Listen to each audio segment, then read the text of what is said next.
why about 15 minutes ago, I was getting ready to go live. So I went to the bathroom and just washed my face. While I'm in the bathroom, I knock over a whole counter full of shit, full of fucking hair products. It falls everywhere. It falls all over the floor.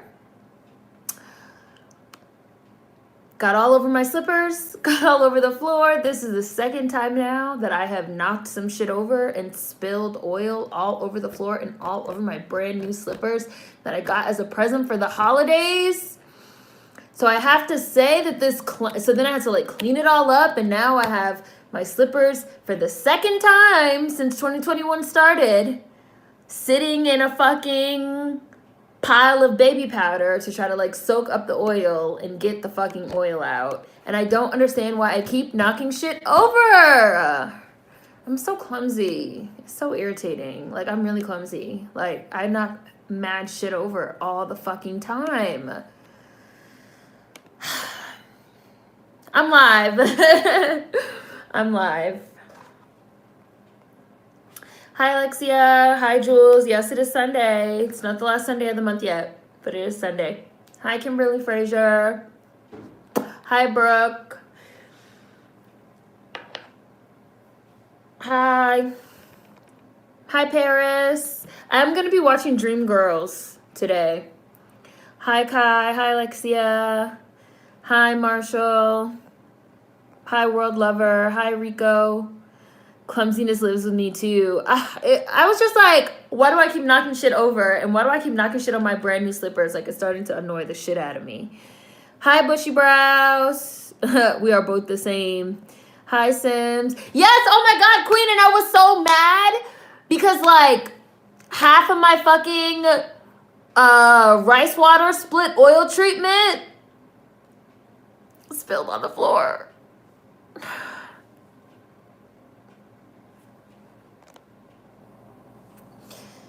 It was a lot. It was a lot. The last 15 minutes have been a bit stressful before I went live. The last 15 minutes have been a bit stressful for me. And I just filmed last week updated products I use on my skin and hair. And I was like talking about how much I like love the fucking split-in treatment, and then I just like spilled it all over the floor and all over my fucking slippers right before I went live just now. I was like, yeah, I'm on time. I'm ready. I'm not gonna be late. Bam, bam, bam. Went through the motherfucking bathroom like Godzilla, knocking shit over that I then had to clean up. Hi, Line 10 Man. Woosa. Not the hair products. Hi, Alexandra. Hi, Mel. Hi, Sketchnificent. You don't know the struggle being clumsy if you haven't knocked a drink over at a restaurant. Mad embarrassing. Yep, I have knocked a drink over at a restaurant. I've been a server at a restaurant and dropped a whole tray full of drinks. Very embarrassing. Hi, Queen. Hi, Chris. Hi, Niall. Hi, J Malik. No, not the original. I want to watch the remake. But you know, I don't think I've ever actually seen the original Dreamgirls. So maybe if you guys want, we could watch that next week for BHEEZEBAKE, because it's the last Sunday of the month, next Sunday. And I've been thinking about the original too, because I just did the Hidden Figures on Jessie Maple, who cast Loretta Devine in her first movie before Dreamgirls. Will. Hi. Mercury retrograde is upon us. I did see that. Yes, I left a comment on her video. I know people don't read comments. I don't mean that in a shady way. I really mean it. But I left a comment. I saw it. It's funny because I'm subscribed to Kat. So I was actually like just scrolling through my my I don't know, feed or whatever the fuck you call it. And then I was like, hey, that's my face. I like seeing my own face in there. I was like, wait a second. That's cool. I did see it, which is nice. That's cool. It's funny though too, because like Kat has like, I don't know, like 300,000 fucking 400,000 subscribers. And she said in the video like, oh, Seren like doesn't have that many subscribers. I was like, this is enough. 40,000 is enough. So, but it was cool. It was cool. So, and there were a lot of girls that I never, heard of. And a lot of people were also making some really good suggestions. So I'm going to check some of those channels out. I need my headphones. I'm looking around like, where are my headphones? And I have them right here. Yes, I saw it. Yes, like 40,000. See, we are officially at the hair. The hair is like, we're back in like the hair situation. My hair is like growing back. I'm watching the remake of Dreamgirls. Weeps. Hi, Chris. Yay. Just want to say thanks for going live the other day. Wishing us Texans well. Meant a lot. Finally getting back to some normalcy. I'm happy for you, Chris. And I'm so grateful and thankful. I'm glad you're getting back to some normalcy. Oh no, not the hair treatment. No, gee, that's stressful. I'm so clumsy, I'll knock myself over. Brooke! I'm one of those people that will, like, trip and fall going up the stairs. I'm that girl. Hi, Nicole. I'm watching the remake of Dreamgirls. But I think next week we'll do the original, which I've never seen. But I'm gonna watch the remake today because that's what I was gonna watch last week for Valentine's Day. But then in honor of Mary Wilson passing. But then I didn't go live because I just slept all day instead. So I'm gonna watch it now. I'm looking for a link. I thought I had one, but now it's like not working. Hi, Deb the Wise. Yes, Godzilla, which is funny because that's like a nickname. One of my friends calls me Godzilla.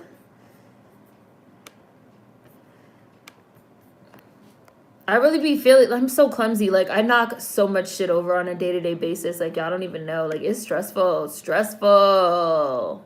Okay, this link does, in fact, work.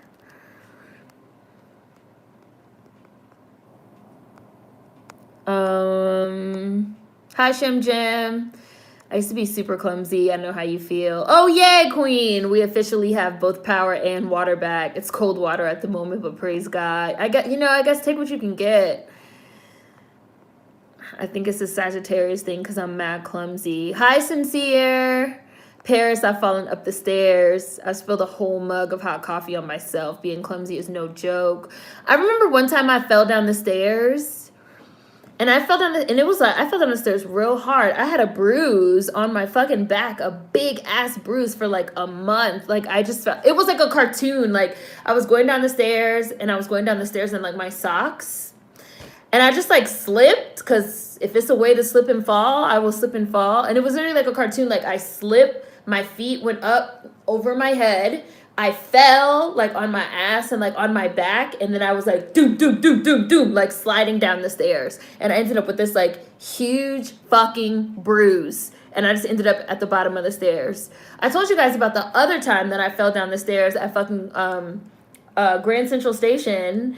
Drunk as fuck, right? Trying to go down the stairs. Same exact thing happened. I slipped and I just like tumbled like a cartoon. I just tumbled like head over heels down the stairs, got to the bottom of the stairs in like a fucking heap, and all these strangers ran over and went, oh my God, are you okay? And I just like popped up because I was so embarrassed. I was like, I'm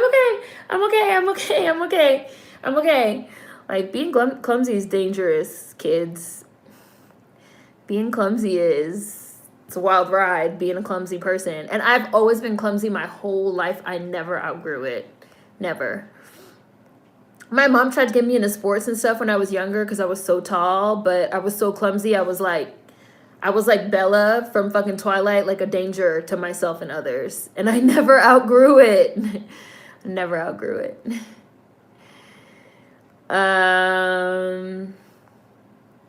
That's always been my worrisome thought. Although I never was a waiter, I always imagine I'm gonna drop a tray full of food. So glad I've been praying for everyone without electricity, heat, and water in Texas. Constantly spill food on my clothes. Oh, no, I never saw that, World Lover. I'll look it up. Hi, Lisa. Yes, I did see the video. Jules, I couldn't imagine having 40K anything. Hi, Ori. Yay! Hi, Chariot Man Gaming. Let the hair grow. Yeah, we're gonna watch the remake of Dreamgirls with Jennifer Hudson next week. I think I'll try and do the original. I can't believe this movie came out in 2006. Like, damn, it's been 14 years.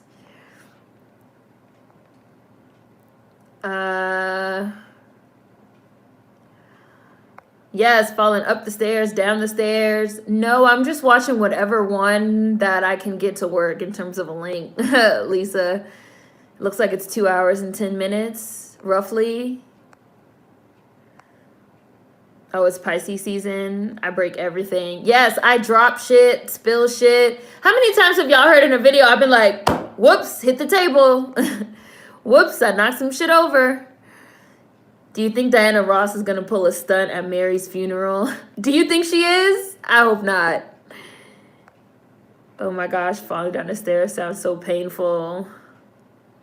In my basement, there's a dip going to the back door. I fell somehow, twisted my whole ankle. Yes, it sounds painful for real. Hi, Olivia. Yes, Dreamgirls. The one with Jennifer Hudson and Anika Noni Rose, who's basically the Mary Wilson character, and Beyonce. One time, I haven't started yet, but I'll start in a minute. I'm just reading the comments right now. One time I was rearranging my bedroom and I went to move my bed. I don't know how, but I lost my grip on the bed. Ah, and it crushed my pinky toe. Not your pinky toe. My pinky toe. And it shot my pinky toe. Crazy thing is, I didn't notice until I felt my toe bleeding. I did the same thing, fell down the stairs and slid down. Clumsy as life. Hi, Teddy. Hi, Hutch420. We all could be clumsy at times. Fall up the stairs, down the stairs, across the stairs. Brooke. Yes, like, oh my gosh, I also used to be like the queen of like slipping on ice and falling.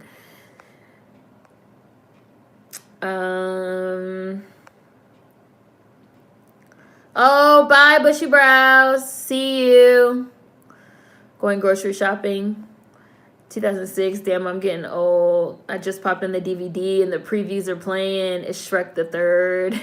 I'll start in 1 minute. 1 minute, I'm going to start. I don't know if this is clumsy, but I walked into a clear glass door at a family reunion and gave myself a concussion damn near. Now, that's something I've never done. I've never walked into, like, glass, like a glass door or something like that, thinking that it was a real, or not a real door, like a space. I know there's, like, a commercial like that where the lady, like, runs into the glass. I've never done that. That seems like it would be so embarrassing. Okay, I'm gonna start. I'm about to start. Let me push play. Let me see if it will play without giving me 37 ads first. Pop-ups. Whoa, whoa! I can hear that. What's going on? Oh, my thing is not plugged all the way in. Round 2. My thing wasn't plugged all the way in. Okay, there we go. Hi, Owen. I just started Dreamgirls. I was like, whoa, they really try to get me. DreamWorks, that's how you feel? Like, you really try to get me. Copyright? After all we've had shared together, DreamWorks, you try to do me like that? Oh, Super Chat, thank you. Hi, Joel, thank you. Joel, is that a baby? Is that your baby?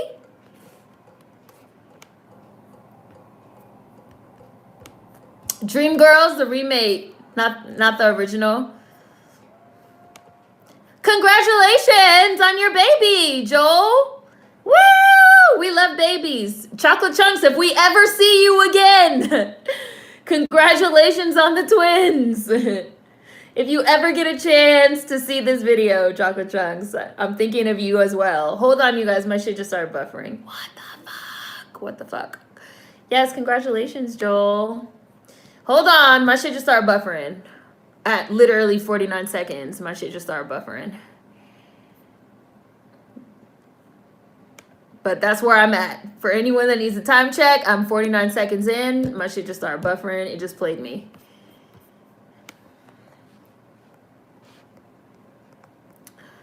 Thank you for the super chat, Joel. Congratulations on your baby, for real. We can all be clumsy at times.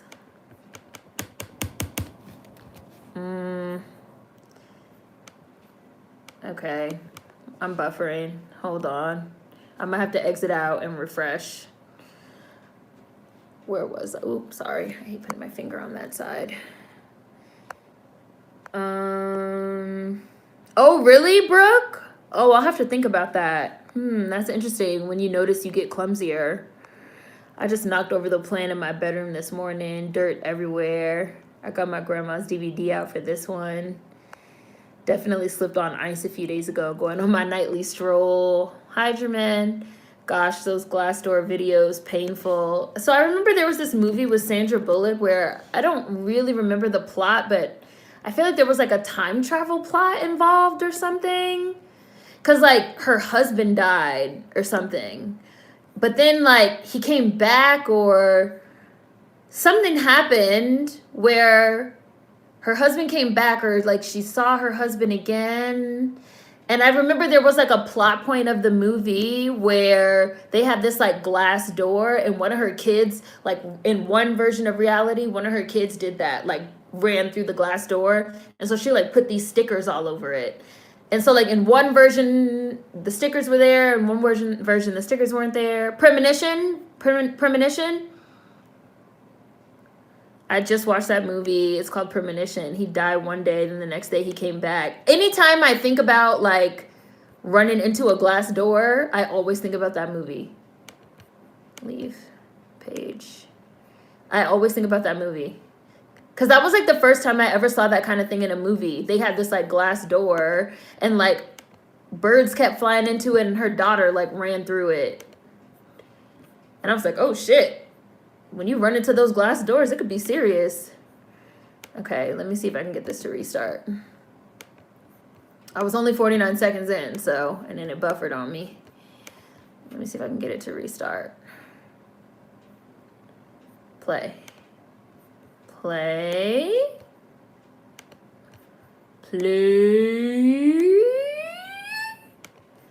You're giving me a million pop-ups. Play. Okay, it restarted over, so we'll see if it buffers again at the 49-second mark or if it's fine.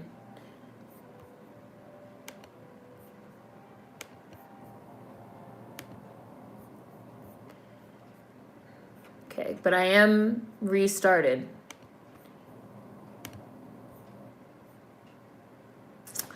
Okay. Oh, and there's Owen. That's how people die in movies, walking and running through glass doors. Yes, my headphones were not plugged in. We're watching Dreamgirls, and there's Joel's super chat. They're trying to get us blacklisted. Super chat, thanks. Yeah, we did watch Dreamgirls already. I wanted to watch it again in honor of Mary Wilson passing away, Nicole. Because literally her book, it's like based off her book, which is called Dreamgirl, My Life in the Supremes. So I was like, you know, in honor of Mary Wilson passing, I kind of wanted to watch Dreamgirls. Whoops. And then somebody was like, the original one, which I've never seen. So next week for BHEEZEBAKE, we can do the original. Because next Sunday is the last Sunday of the month already. I feel like February is the quickest month. Like, doing daily videos, the time flies. Y'all can't hear this, can you? Y'all gonna have to let me know if you can hear it. She said.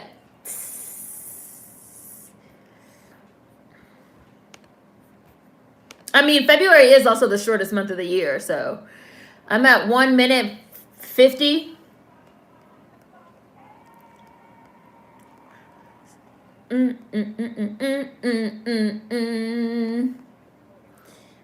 Okay. Just crazy. We miss you, Chocolate Chunks. Baby Bake.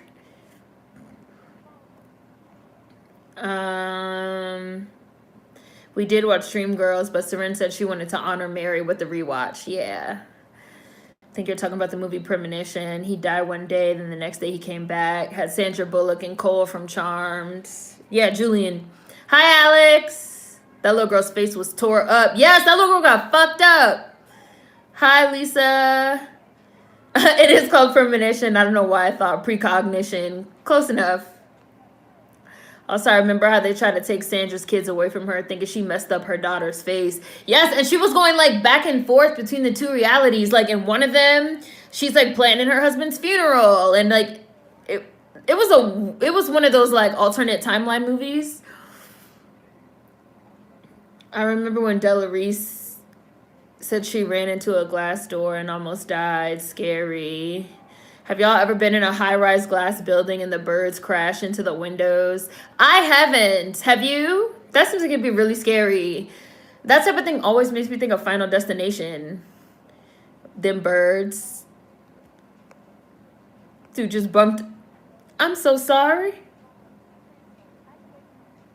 My mother don't like me going out on weeknights, so I had to wait for her to go to bed. Dina Jones with the Dreamettes. My mama wouldn't go to bed, so I couldn't go out. Scary as fuck. I never seen birds do it, but I know what happens. And I also like, obviously I knew this movie was based on the Supremes, but I kind of want to pay a little bit more attention to Anika Noni Rose's character this time around, which I love her, and I love the idea of like her as Mary, because everyone says that Mary is like the glue that held the Supremes together. So I just want to watch. Which one is Tiny? The Stepsisters. I wouldn't mind a movie on them. This year is moving too fast already. February is so short. Time goes by fast. Oh, yeah. Jules said you've never known clumsiness if you've never spilled a drink in a restaurant. It's the quickest month because it's the shortest month. Not even caught up with all the hidden figures. You could hear it a little. I've had a bird crash into my glass window at home. Lost all the seeds he was carrying. Those glass doors are no joke. Where is Effie? I need to rest. Come on, Jennifer. She gonna hit him with the Tina. Turn the wigs around. Move, move, move right out of my life. I love Effie. Hi, Aquarius. Because we need a look. I got it. Turn the wigs around. I feel like I'm not turning my wig around, sis. Now we got on backwards wigs. Different. It's sophisticated.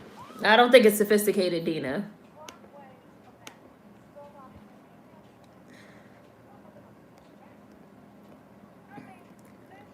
Does nothing for my body. Yeah. Yeah. Then shut up. Got the same wig I got? Mary Wilson was the shut the fuck up and get with the program character. When the singing starts, you can hear it a little. Okay, I'll turn it down a little bit right there. We're already 2 months deep into 2020 part 2. 2021, directed by M. Night Shyamalan. It is scary because it's so freaking loud. Like, you can hear their skull crack the glass. Ah, you see? That's Final Destination type shit. Hey, Jaleel White. The Dreamettes. The name of their group is the Primettes.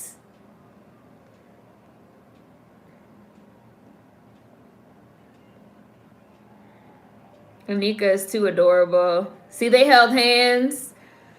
I love this movie. You guys know I love this movie. I love this one, Dreamgirls. Anika is too adorable. Happy birthday, Nina Simone. Got to get my old records out after the bait. I was walking in front of a building one time. Bird must have flew into the glass window, dropped to the ground right in front of me. It was so scary because it made a horrifying sound. Move right out of my life.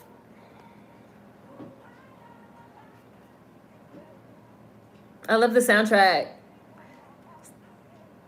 Move! I bet it did have a horrifying sound. Y'all talk about the sound of the skull as the bird cracks against the glass. Over you. You've got such magnetic power that just keeps holding me down. Tony Williams sampled this song. Ground, ground, ground, move, move, move right out of my life. Move it out of my life. Yes, with them dancing. Yes, I'm hitting a little choreo. Move right out of my life. Yes, Jennifer! It's hard to take your eyes off her. She's so magnetic. Going down, down, down. Look, they got the crowd hype. They're like, okay. Jennifer got them things thangin' too for the crowd. And I love the ending of this where they just like walk out and wave. I'm not there yet. I'm just anticipating it coming. Out of my life. Yes, shimmy, Effie. You better shimmy.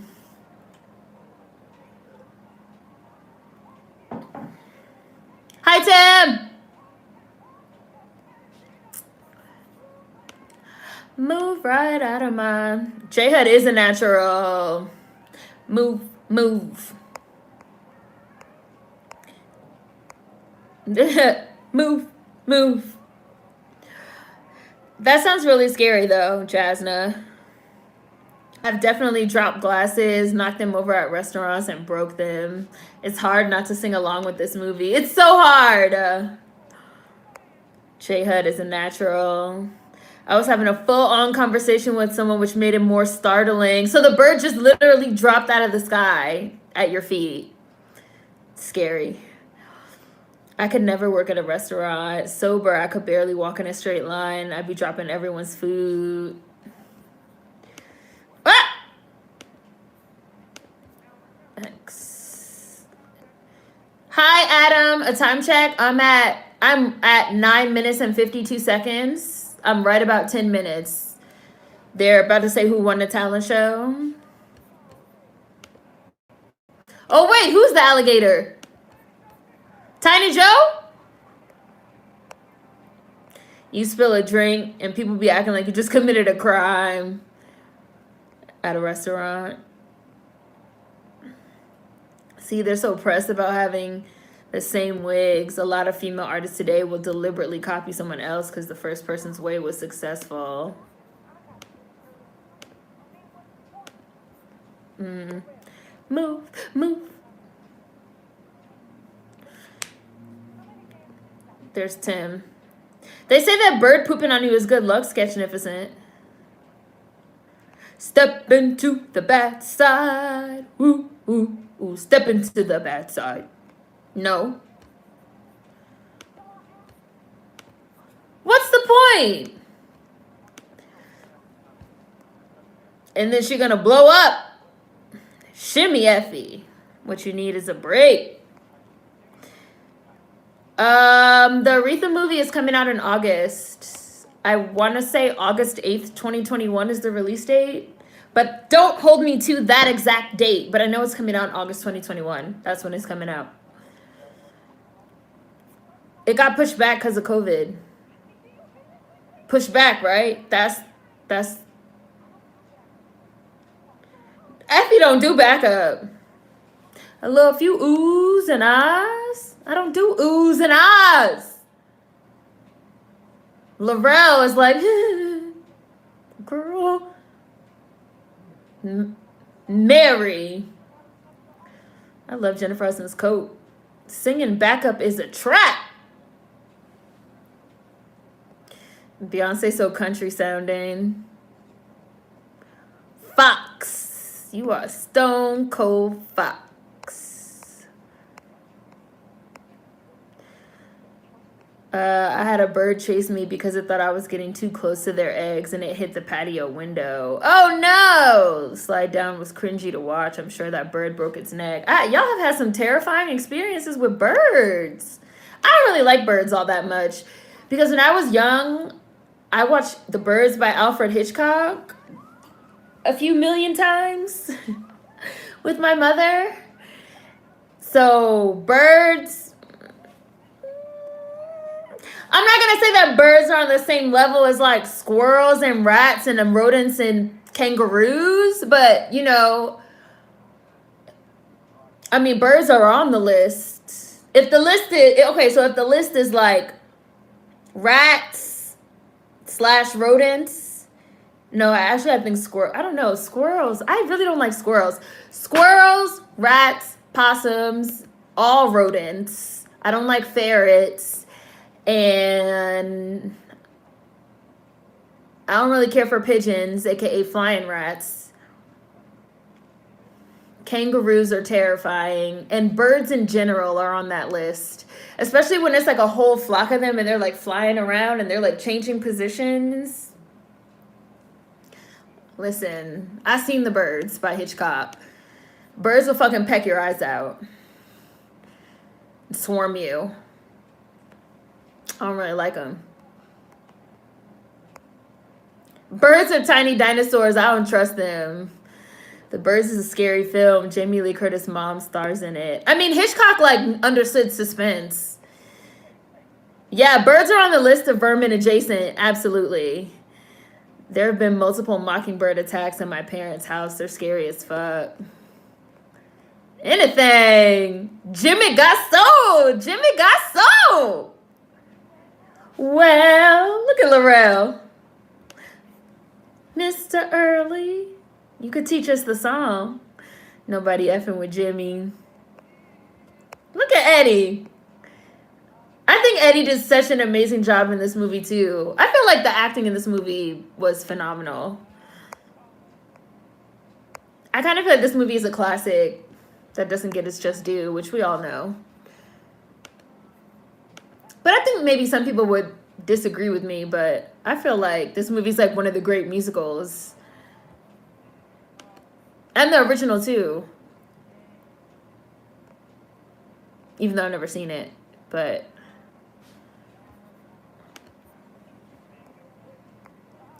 round and around. Yes, Anika! You just slid right in there, didn't you? He's like, oh, okay. I knew you were ready. Jennifer Hudson, oh, it's so real. Jennifer Hudson deserved all the awards for this role. I love that transition from like them rehearsing to like he like backed up and like now they're doing the show. Great transition. Do do do do. Hi, wishful thinking. Hi, Cam Powhatan. Tiny Joe is the gator. Yep. Does this mean we're not gonna be famous now? A boot pooped on my head once when I was walking back home from school. I was livid and cried. That's good luck, queen. That's what my mother would say. Round and around and around and around. I remember seeing the sneak peek in like early 2019. Yeah, they pushed it back because of COVID. But it's definitely coming out in August of this year. She left a note. Dina left a note for her mama. I'm going on the road, mama.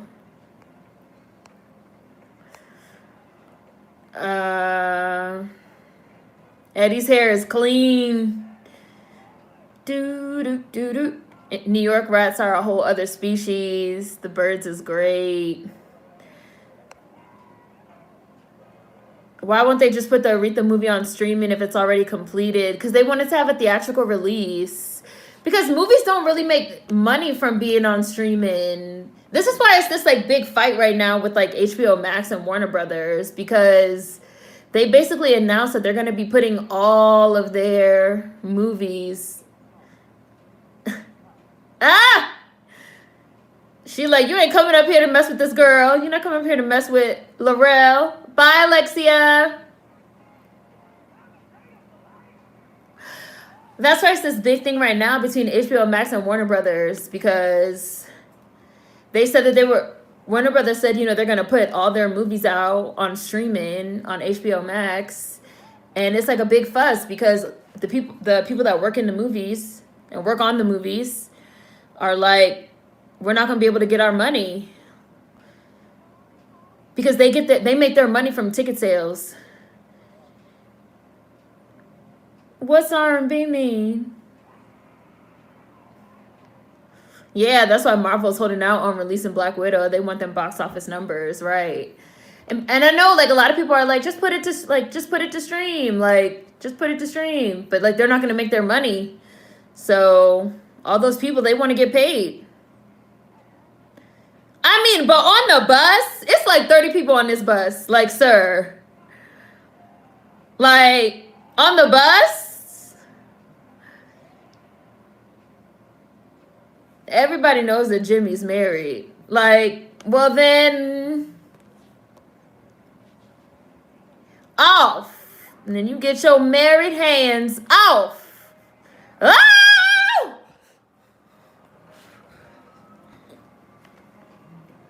They're like, okay, Laurel. Okay, Laurel. Jimmy got no shame. The theatrics of Jimmy. Round and around. Round and around. Round and around. James Thunder Early. Always so real. Jimmy got soul. This was definitely Eddie's comeback. I feel like this is one of Beyonce's best acting performances. Help me, Jesus. At this point, they should just put the movie out. This and Sparkle are some of my favorite musicals. I used to watch Sparkle so much when I was a kid. Me and my cousin.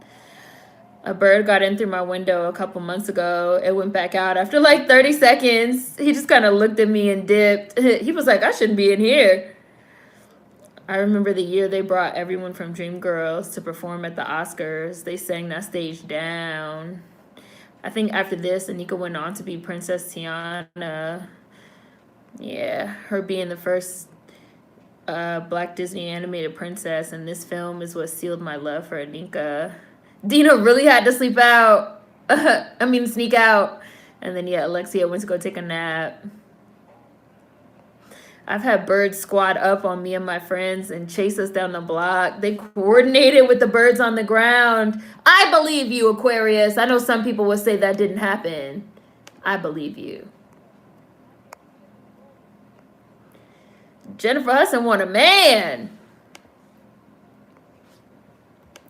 HBO Max has something to prove, obviously, because of the way they're trying to put Netflix out of business. We had mulberry and blackberry trees in my old childhood home, and every fall, solstice crows would flock to the trees. I remember hearing them all leave, make the windows shake, sounded like trains. Wow, that's really interesting. What is a solstice? Oh, never mind. I was reading that wrong.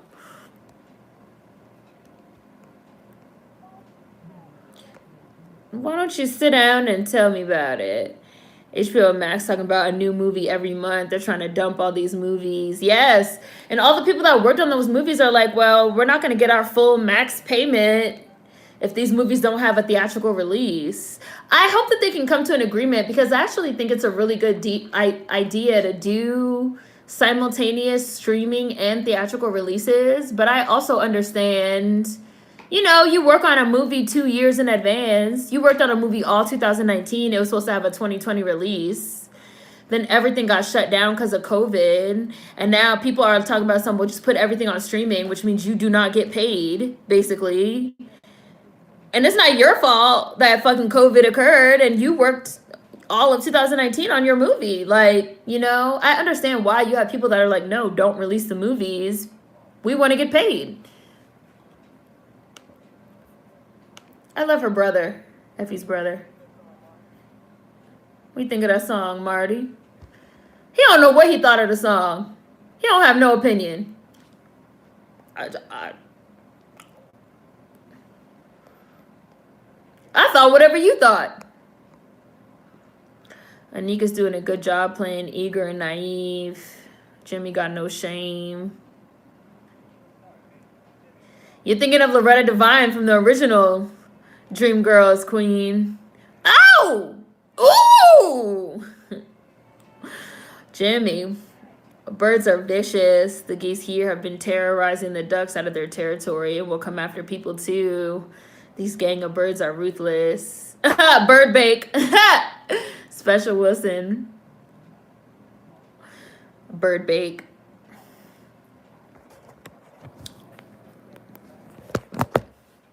And I'm like picking the phone up. Every streaming service wants to overthrow everyone and be the best service without having the best catalog.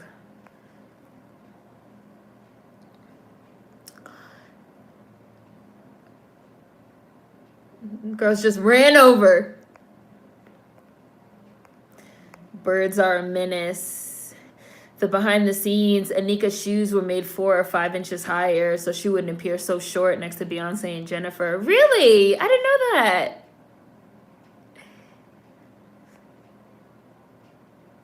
Wow. Does anyone else think movies are flopping more because of COVID, even when they do a streaming plus theatrical release? I feel like all the movies that are coming out fucking suck. So, and I don't think that the movies suck just because of COVID either. I kind of feel like movies have been trending kind of shitty for a while. Hi, Olivia. Time check. Let me give you a time check. Come on. 24:07, roughly. They're recording the Cadillac song. Cadillac, Cadillac. Woo hoo. Cadillac, Cadillac. I'm a star. Got me a Cadillac, Cadillac, Cadillac. Got me a Cadillac car. Got me a Cadillac, Cadillac, Cadillac. Hey, mister, I'm a star. That's what you're about to see. They're going to put some Cassidy on it because that's what everyone wants to hear. The Cassidy. They're going to sprinkle a little white on that thing. Race records, here we are.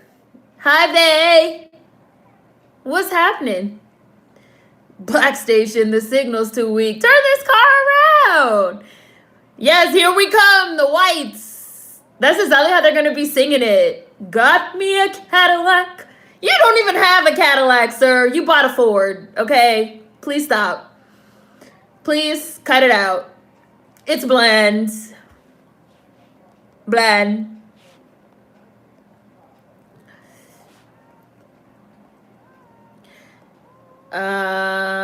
Where was I? And hi, Olivia.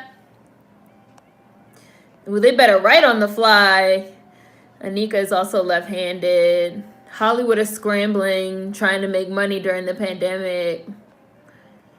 Movies just suck in general, really. Right, Rico. Look! Look at the Caucasians! Ooh. Got me a Cadillac. Cadillac.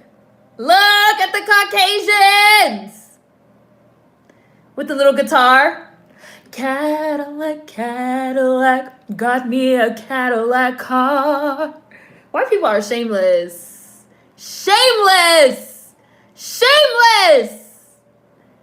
Look at me, mister, I'm a star. I want to know, who did they say wrote this song? They said these white boys wrote it? Look at me, mister. Like, they stole the whole song. Who did they say wrote it? Like, who got paid? White people are thieves. That's Dave and the Sweethearts with their marvelous new recording, Cadillac, Cadillac. And then they showed the girls looking like, the thievery! The thievery! You hear this shit? That's my song. Yeah, pretty much. That's my song. And I'm sure it hurts. Yes, like I'm sure it hurts even more, like, because it's literally his song, like it's his words, like he wrote it. Like, it's my song. I wrote it. Like, who are they even saying wrote it? Some random fucking white boy?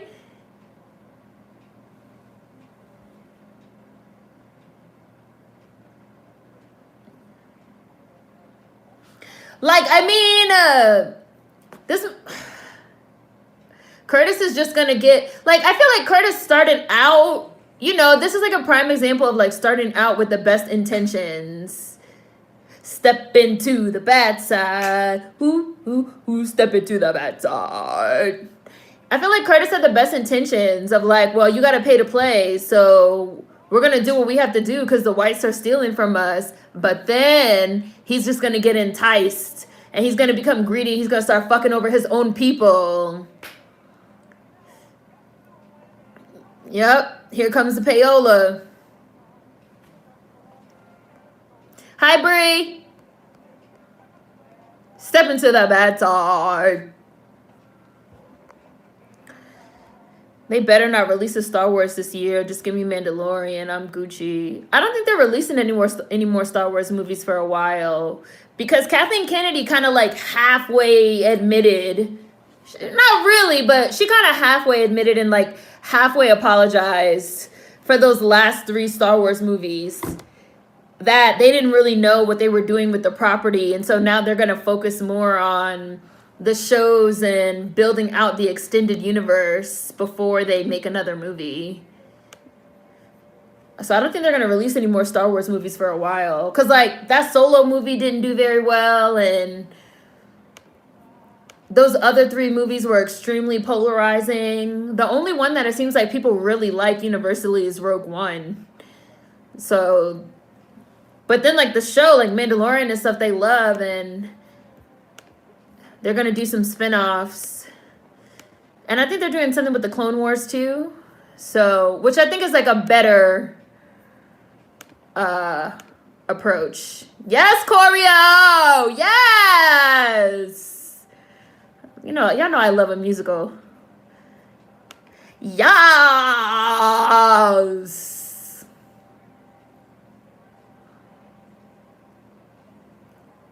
Okay! I love this choreo that these dudes are doing right here. Step! Step! Step into the bad side. And here come the girls. Step into the bad side with their little red dresses on. Yes. Step into the bad side. Step into the bad side. Step into the bad side. Step into the bad side. They better put a show on. Ooh, ooh, ooh.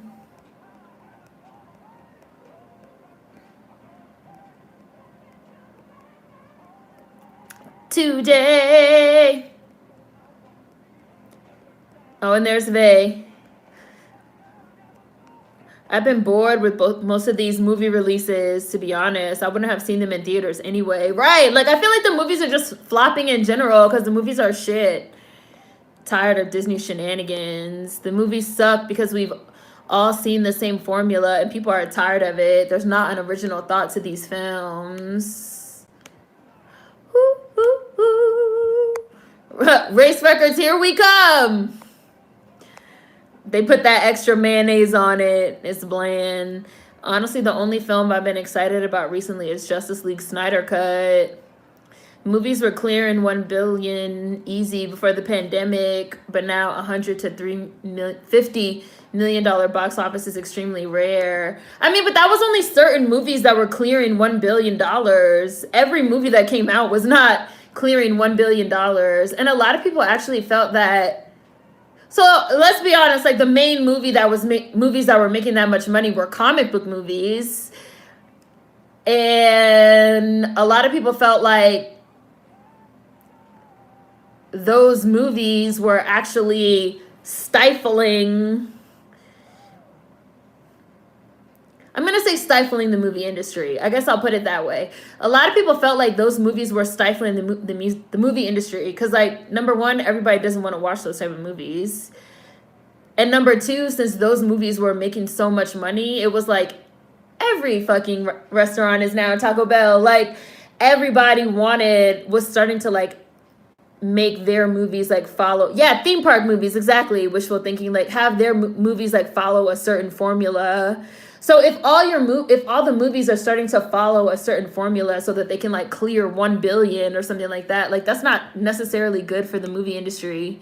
Even though technically you have some films that are making money, independent releases, and like people were shocked that Parasite did so well because like independent releases have not been making money, and people have not been taking chances on original movies, original content, independent films, foreign films. Everybody's just trying to like get that Marvel billion dollars. So even before COVID though, that was a problem. Every movie that was coming out wasn't just like making tons of money. It was a big problem that I think is now being exacerbated because of COVID. But hi Sabra. It was already a problem. Effie's fucking with Curtis. Isn't your brother a great man? He's like, oh, y'all funny. Oh, y'all got jokes. Drayton. Yes, they got a Chevy, Paris. Blonde. Malcolm and Marie disappointed me, and I don't want to watch any more quarantine productions, respectfully. Okay, so I have not seen Malcolm and Marie. I'm not going to watch it. But I want to know, like, so Jules, you say, like, you were disappointed. What were you expecting? What were you guys expecting from, let's say, Malcolm or Marie?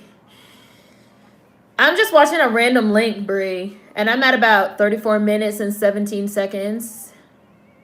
I love you, I do. I love Jennifer. Jennifer! Me and my sister used to crack up during that unseasoned remix. The Mayo version hurt my ears. 50s pinup white BS.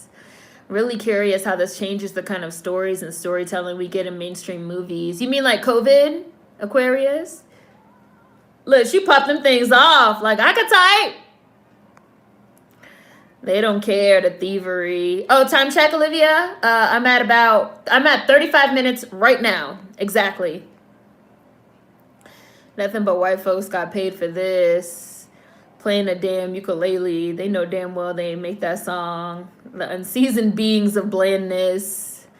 A lot of these movies belong on a streaming service. If I went to the theater and paid to watch some of these films, I'd been pissed. Streaming services where a lot of them belong. Yes, like who got the publishing? So many Black artists have heard their songs on the radio and couldn't do a thing. You know this has happened to so many Black artists. Big Mama Thornton. And here comes Payola. Streaming is the new straight to DVD for these lackluster movies, to be honest. Right. Curtis started out wanting to do something to help and got corrupted. Jamie Foxx is so talented. This film was actually the first time I heard about who the song Hound Dog actually belonged to. F. Elvis Steven ass. Yes, Dreamgirls, Brie. Jamie Foxx is a Sag. He's inherently entertaining. I love you, I do. There's some movies I watched since COVID, and I was like, I could not see this in a theater. It was made for a streaming service anyway. They don't need to release any Star Wars movies. They have books, Disney Plus spinoffs, etc. Yeah, they said they're taking a break. Kathleen Kennedy definitely said she's taking a break. They're taking a break from films. No more Star Wars. I'm sick of seeing Baby Yoda on my timeline. I definitely think that's a better idea, to focus on TV shows, take time and develop the characters and stories. Yeah. They kind of just jumped into those movies, and they obviously jumped in without like really any care or understanding for the characters. And then they like rushed out these extremely polarizing movies, and now they're kind of rethinking that. Yeah, I'm tired of remakes, no originality anymore. I don't want any more Spider-Mans, no more Star Wars, and no returns of original sitcoms. Man, you guys know I've been saying this for years. Like, I'm done with the reboots and the nostalgia. Like, I'm over it. I was over that shit like 4 years ago. Like, I'm over it. And it's so wild, too, to see, like you'll be on social media, right? You'll be scrolling through Instagram or scrolling through whatever. And all those, like, big meme pages, they love They love to post an old show. Ed and Eddie, who do you want to see in the reboot? Like, reboots are not inevitable. Like, we can get original content too. Like, they wouldn't even let our boys park the cars. Hustlers look. American Bandstand. Change. I'm talking change. Fatima Robinson with the choreo. Never been in a Star Wars. Never seen a single movie. They better dance. Can we just take a moment to appreciate how Effie's brother could write good music and do good choreography? So talented. Yes, they were grinding. I love that this movie, too, didn't, like, skip over the elements of it where they were working really hard, like, before they became famous. Jimmy don't belong to nobody. Why does Jimmy talk about himself in the third person? Ain't nobody using Jimmy. Is there somebody else in here named Jimmy? Like, isn't it funny when people do that? Y'all ever heard this song with headphones? Anika, Jen, and B tore it up. So preachy. So churchy, sorry. Choreography was fire. This choreo is nuts. Hi, Ori. There's no path forward with Star Wars that fans will accept unless creative liberties are left in the hands of Jon Favreau and Dave Filoni and out of the hands of Kennedy. I feel like she's stepping back. I feel like she realized that she overstepped and she jumped into things without really understanding them, and she really pissed off the fans. I think she gets it a little bit. I mean, it's like way late. Like 3 movies have already came out. 4 if you count Solo. 3 bad movies, like, it took you 3 shitty movies to, like, catch on, which is, like, that's a lot of money. Theme park movies. Y'all heard that Jewish joke? Would that joke be in a movie in 2021? He said, what are you, a Jew? He said, no disrespect. A Negro gets enough money. He can move into my neighborhood. You, a Jew? No way. Sir, that joke is not in a movie in 2021. That joke is not being put in a movie in 2021. I don't even care if it's like the 50s. Like, Twitter would be like, what? What was that joke? Look at these wigs. These are the romance wigs because they're singing a soft romantic song. Look at this perm. Yes, babe, the whole movie. The whole movie. Yeah, exactly, Jules. That joke would shut down a whole production studio and the parent company. The whole movie would have been... That joke would not fly.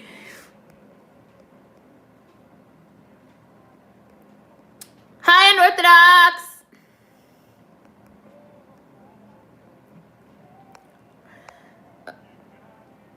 Babe. I definitely agree with that. It became the expectation. I think drive-in movies are becoming popular, definitely more popular than before. I've been to 2 drive-in movies since COVID, and I've never been to a drive-in movie in my entire life before. So I feel like TV shows have gotten a lot better than movies these days. There are some really good drama, thriller, mystery, and even horror shows on these streaming services, said Brooke. I'm not a super TV watcher, which is interesting because I used to be. Like, I used to watch so many shows because my mom is, like, really, really, really, really into TV. My mother watches every single show. Like, I'd be like, Mom, how do you find the time to watch all these shows? But I've seen a lot of people saying that they feel like that the TV shows are outstripping the movies. Baby! Yes, Queen! Baby! Laurel, we all see what's going on, Laurel. I'm a woman now. I'm not a baby. I'm a woman now. I am a woman now. Girl, he didn't have to. I am not a baby. I am a woman now. She definitely has the Mary Wilson hair. She's definitely serving Mary. It's funny, like, now that I have Mary in my mind, Anika is definitely, like, Anika is serving Mary. Like, she's serving Mary. Beyonce is serving Diana. And Jennifer is definitely serving Florence. Like, the girls are serving Supremes. Like, the girls are serving Supremes.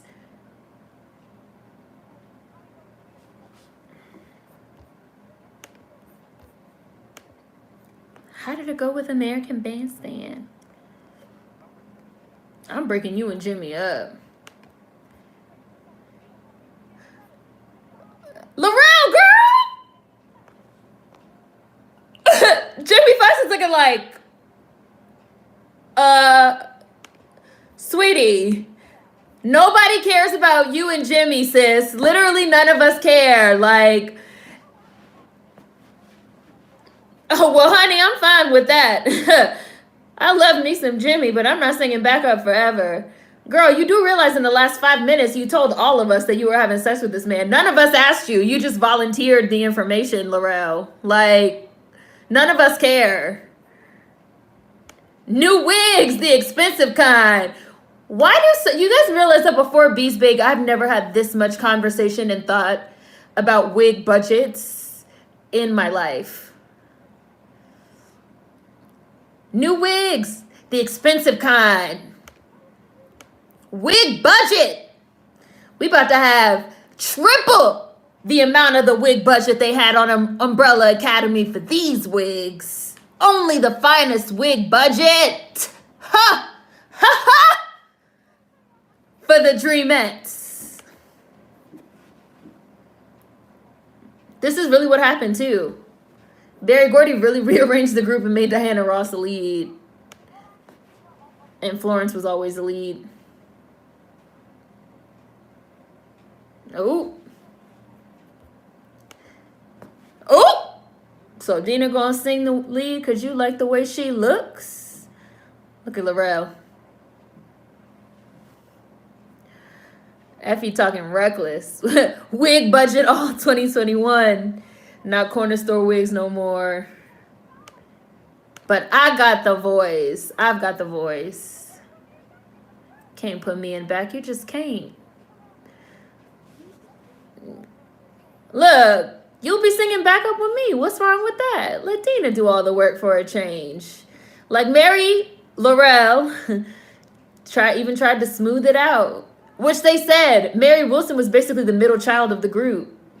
Like, she was really the heart of the group. Like, come on, y'all. We trying to blow up. It was kind of fucked up that her own brother crossed her, though. And I don't think this happened in real life. I feel like this with her brother was added for dramatic effect.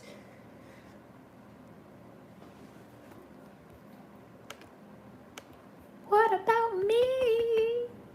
Hi, Clarissa. Yeah, we're watching Dreamgirls. This isn't a wig that Jennifer has on right here, though, is it? This looks like a good old press and curl. Good old roller set. Hi, Monica. We are a family. We are a family. That's my song. That's my favorite part of the movie, the end. That very last scene where all of them singing We Are a Family.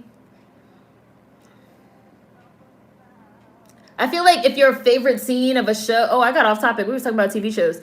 I feel like if your favorite scene of a show or a movie is the last scene, if it has like a great ending, that's really what you want.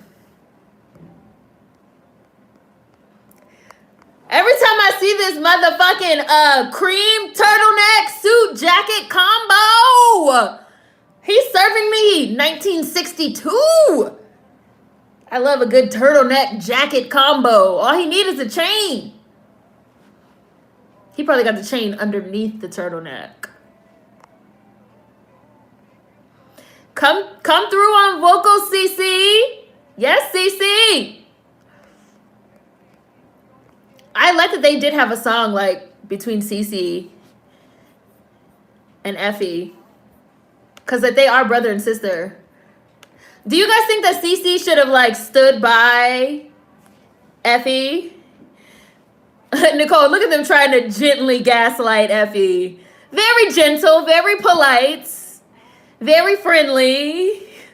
Like, Effie, this isn't fucked up.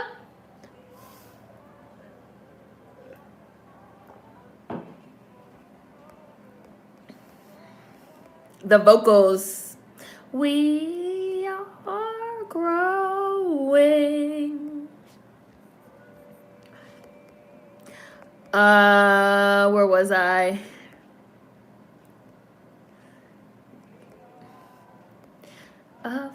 Okay, wait.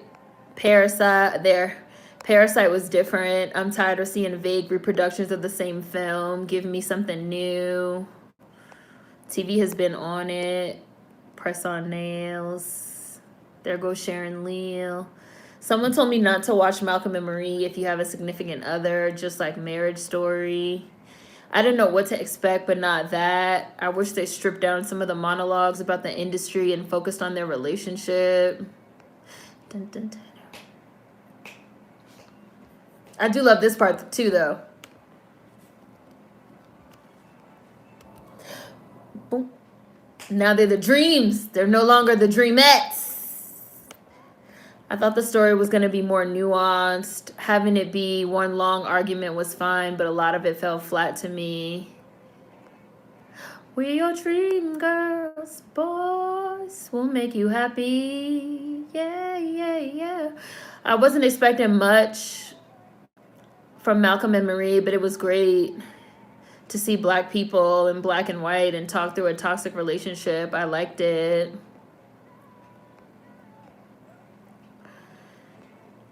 Yeah, there is a new final season of 3%. I have not watched the final season. I am going to watch it, but I haven't watched it yet, so please no spoilers. We've talked about 3% on this channel before. I highly recommend it. It's an excellent show. I just haven't watched the last season yet because I'm watching like other shit right now. I'm rewatching Dexter. Everybody's talking about like there's so much great TV on. I'm rewatching Dexter right now. But I also want to finish The Expanse. Boys will always care. We're your dream girls. Dream girls will never leave you. Like, why are y'all rebooting Powerpuff Girls? Creativity industries are so lazy these days. Music and movies.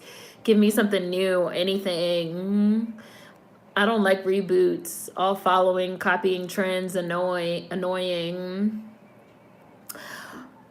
But let me also say, with regards to Dreamgirls, I mean, Berry Gordy apparently was correct, right? When he like rearranged the group.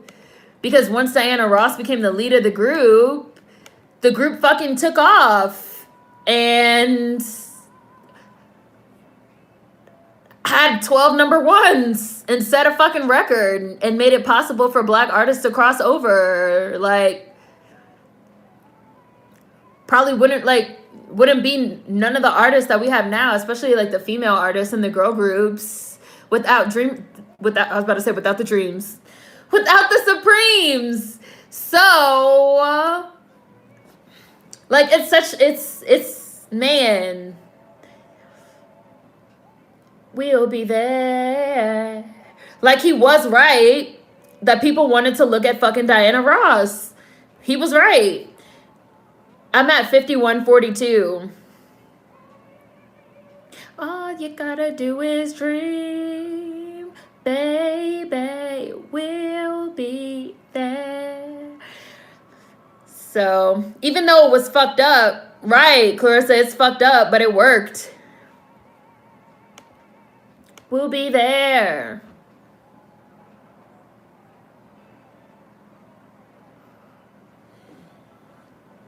Seems like it's just one of those things. Livestream fans shriek. Look, on the cover of Time Magazine, Newsweek, like they pop.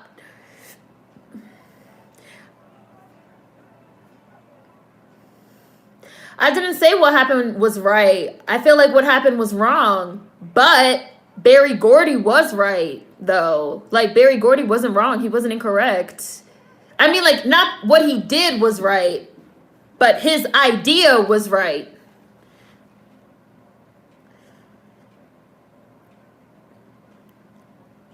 Oh, look, see, there they go right there, the Beatles reference.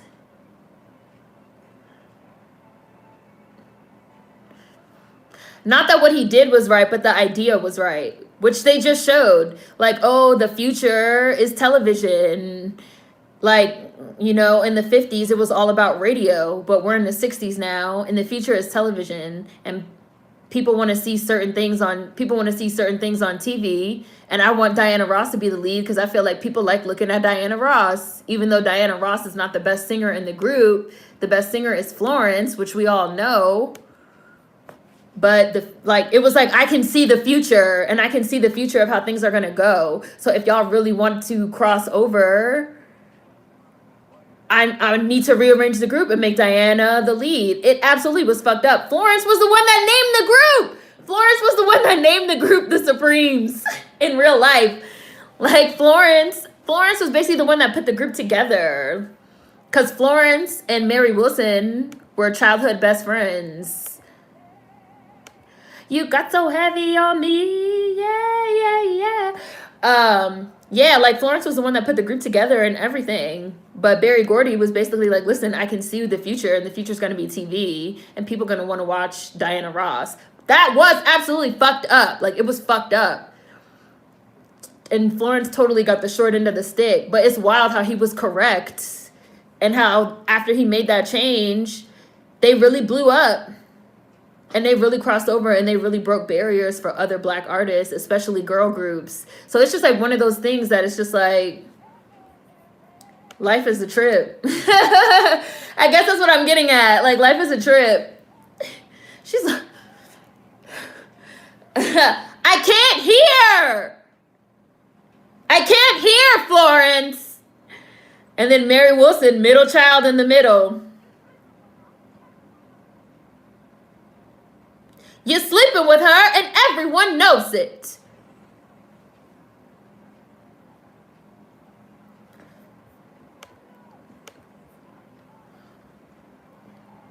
You can hear the film? Sorry, I turned it down. Effie getting fed up. My thing is, from a business standpoint, as messed up as it made sense to make Dina the lead, I can understand why Cece supported it, but he can't use "We're Family" with Effie anymore. It was good marketing. Business-wise, it made sense, but ethics-wise, it was wrong. Right, yeah. She got the short end of... Right, exactly, Rico. Like, Florence just got the... It was like she got the short end of the stick. And then everybody gaslit her. Like, well, you need to just go along with it because it's what's best for everyone. And I mean, ultimately, like, I guess it probably was the best thing for everyone. But also, like she said in the song, what about what I want? What about me? What about what's best for me as an artist? Like, it's just like one of those things, like life. Like,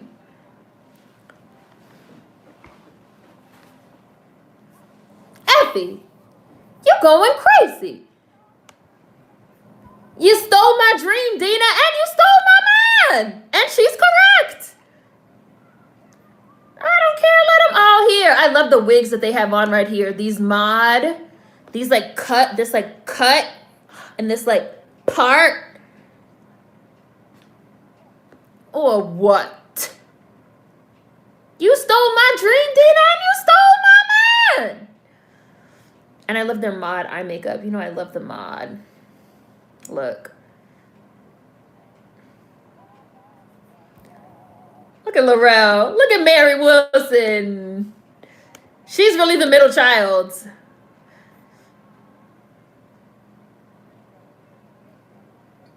Yes, they just kept doing her dirty repeatedly. And she got rewarded for being this shady.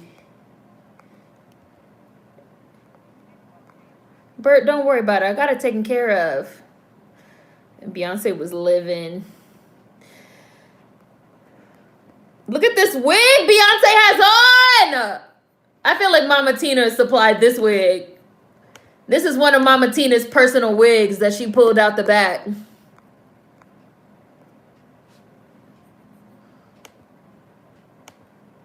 Mary Wilson saying, all I want to do is sing. Like, it's one thing to take her back up, but everything else. This is Beyonce's best film. No, I cannot share my screen because I'm not trying to get no copyright strikes because I've already received one.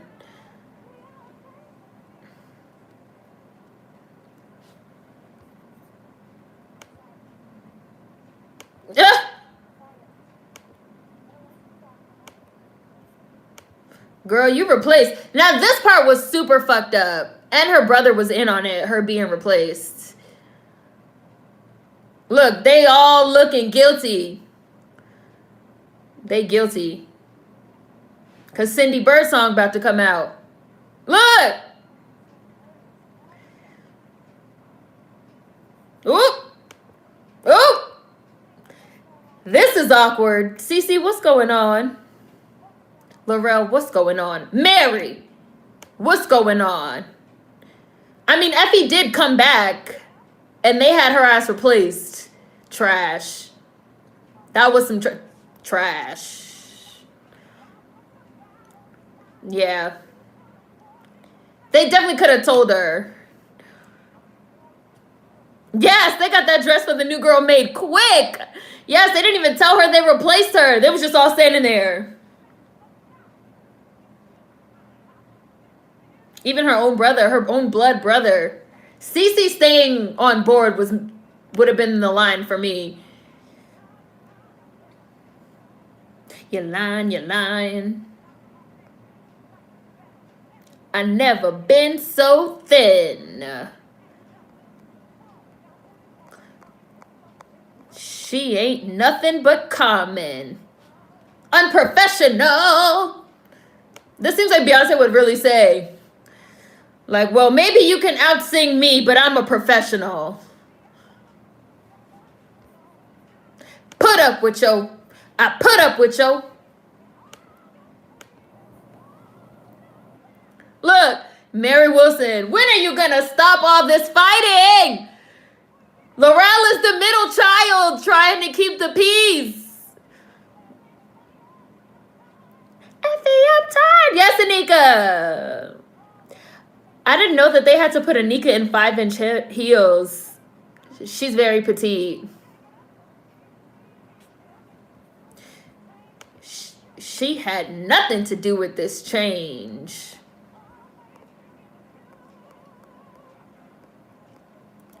Yeah, see, now this part was... Now they're really gaslighting her at this part. They really are. They're gaslighting the shit out of Effie. Curtis just came out of nowhere talking about some, I knew you were trouble from the start. What? Wait a second. That's not, I've been watching this movie for an hour. That's not what happened, Jamie Foxx. You in this with them, Cece? My own brother. So they bought your black ass too, huh? Oh, I can go further. I can go further. Cindy Birdsong. This ain't my business. Oh, it's between you two.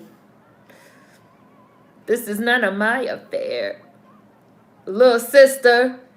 Cindy Birdsong just got here, okay? To get in. It's uncanny how real these characters are to each of them. Yes! I don't even remember her name in the movie. I just keep calling her Cindy Birdsong. Effie, we all got paid.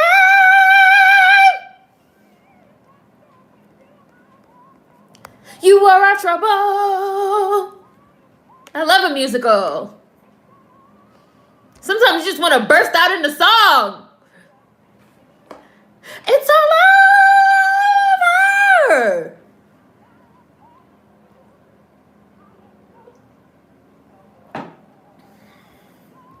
It's all over. Yeah, she's pregnant. I mean, I guess why would she tell them that she's pregnant? Because they basically just all turned on her. So why would she tell them? I mean, like, I can see why, because, like, you should tell people that type of thing. But I probably wouldn't have felt comfortable telling them either. Right here at this part, you know, like at this part. Yes, Jennifer Hudson was singing her ass off. She's destroying it. This is my second favorite part of the movie.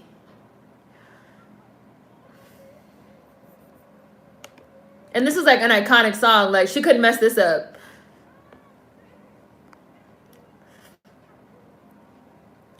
You're gonna love me. I'm so far behind. Let me see. Where was I? Come on through a vocal CC. Party City Wigs. And when he goes to Jamie, like, I could kill you for what you did to Effie. Nigga, you did it too. Y'all all kicked her to the side. Right. Every time they sing We Are a Family, some big shift is happening. Your uncle still dressed like that, Alex? Turtleneck. He loves a good turtleneck. Oh, you took 2 weeks off from work? That's good, Clarissa. You need a break. Greed and ego is what brought them down. Cece didn't have Effie's back. That was her. I get the bigger picture, but bruh, that's your blood. And time, we had so much to share. No. The letter opener. You know when the letter opener comes out, it's about to go down. Nobody there. No way. No way. Yes, Jennifer. You better make Jamie Foxx feel bad. Yeah, in her own way. Let me turn down a little.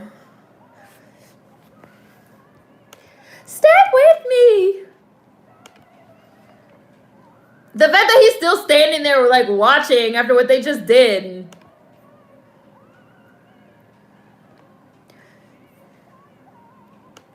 I mean, I guess she could have told him right here, because it's just them two. But everybody just played her. Yes, Jennifer did what she had to do. Scream and shout with her suit on. I love the suit she has on too. Casey, you have to leave a comment, not in the chat, but like in the comment section, and I'll give it to you because I can't reply to you in the chat. Has to be in the top 10 musical performances in movies. Telling you.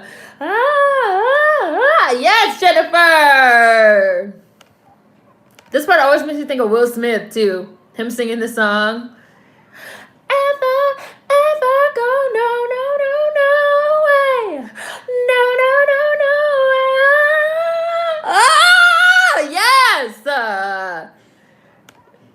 Jennifer is alone, but she's still like as if they still in there. Was it? Who was the costume designer? And you. You remember that episode, Clarissa? Of fucking Will Smith singing this part? And he was like rolling around.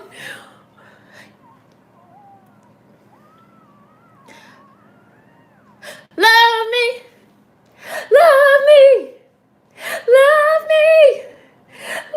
I would love to see this live. Yes, Will. This song alone is the Dream's entire catalog. They said, like, Effie has the voice. But I also kind of feel like I'm going to use the word metaphor, but I don't think it's a metaphor, but I'm just using that word for right now. I also kind of feel like it's meant to be a bit of a metaphor for how, like, pop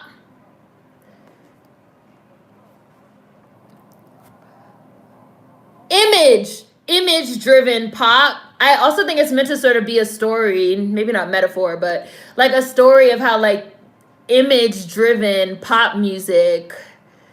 Because like they blew up because like the image, they like rearranged things and did the image with like Diana Ross in the front, and like now all of a sudden like the image is different, and now we're getting into like pop music. We're like moving away from sort of like the Motown soul, and we're getting more into pop music, and like now Dina's doing movies, right? So it's just like, I think it's also sort of meant to like be a little bit of a commentary. Maybe that's it, like a comment. Look at how they.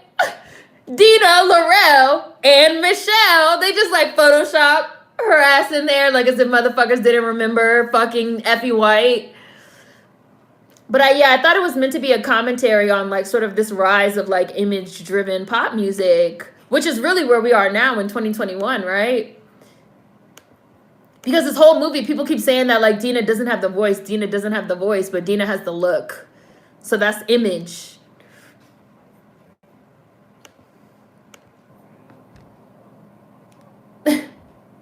Jimmy Early.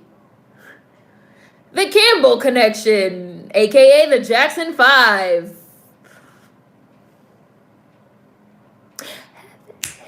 She does not want to be Cleopatra. She wants to be the teenage hooker, Curtis. She wants to show that she has depth. Nobody's gonna hold me down.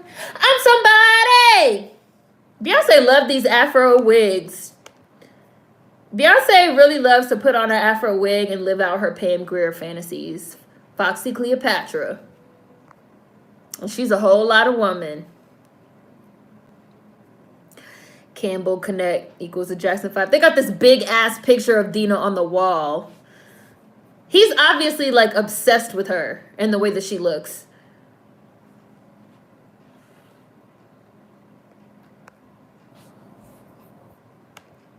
The looks are too good. Not some hooker junkie maid. Okay, yes, all right. Yes, I say okay, Curtis, okay. Okay, Curtis! Curtis is really a true gaslighting extraordinaire. Like, it's bigger than you. Like, think of all the little black girls that's gonna grow up and be like, I can be a star too, just like Dina Jones. All you have to do is do whatever I say and whatever I want you to do all the time. What's the problem? Like, she doesn't want to. She doesn't want to. She is serving a look. The hat, I don't know, the flounce. Like, she is serving a look. Curtis is really a liar, though. Like, they really trying to act like he wasn't with Effie. They really trying to just, like, write Effie out. Like, she was never there and he wasn't hooking up with her. Now he's talking about some, I always wanted to get with you and you were my dream since day one and Effie was always a problem. Like, none of this is what happened. You guys were all there. None of this happened. Look, this is another one of Tina Lawson's wigs right here for sure. Right, that's what I'm saying. Like, lots of pop stars. Like, it's very much a commentary on, like, image and a manufactured star. Even though that person did become a huge star, Diana Ross, you know, in real life. But it's an interesting commentary on, like, the entertainment industry. And the things that people will do, you know?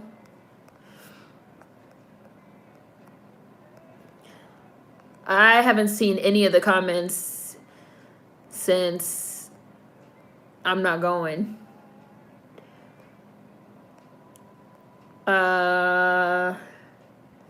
Effie, I don't feel well, Curtis. Me, now's the time to tell folks you're with child, Effie. Why not give Effie some lead vocals on the album? Effie's getting fed up. Stole my dream, Dina, and you stole my man. I'd feel really creeped out about living in a house that had all these huge pictures of my own face all over the walls.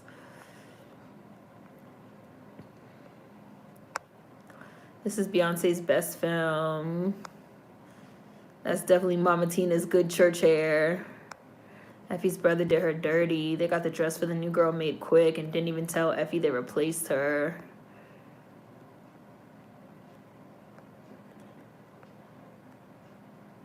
To this day, I can't understand why Effie didn't tell people she was pregnant. Lorel saying stop. The song was shady. Curtis was such a sleaze. Snakes. I would not remember any of them after this. The Nerve, Trouble from the Start. It's uncanny how real these characters are to each of them in real life. Funny how Effie was in trouble when he was trying to get them to sing for Jimmy. Sharon Leo had nothing to do with this. The drama, OMG. She just got there. Jennifer Hudson was singing her ass off in this shit. They really trying to make her seem like she was crazy. They did. They really did, Paris. They're trying to make Effie seem like she was losing her mind. Gaslighting at its finest. And there's Monica. They all wanted her to squash her dreams for the greater good, but she was the only one sacrificing. Yes, she was selfish, but still. They would probably be like, well, it's your fault you got pregnant, Effie. You got pain, Effie, we all got morning sickness. Effie, we all got morning sickness! Oh, yeah, and didn't Cece end up marrying Cindy Birdsong? I forgot that part. He, like, really was like, bye, Effie, like, peace out. Like, blood is not thicker than water, sis.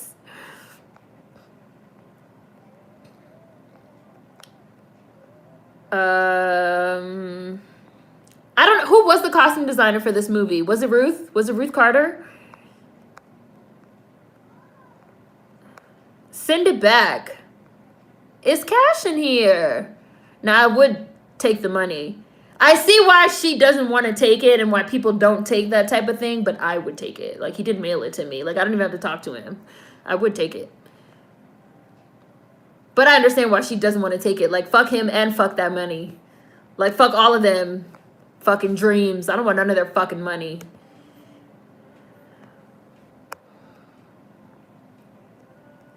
During that part, Uncle Phil was like, whoa. How the fuck did Jennifer put so much emotion into this? In the movie right here is done. The fact that Laurel is still hanging around Jimmy.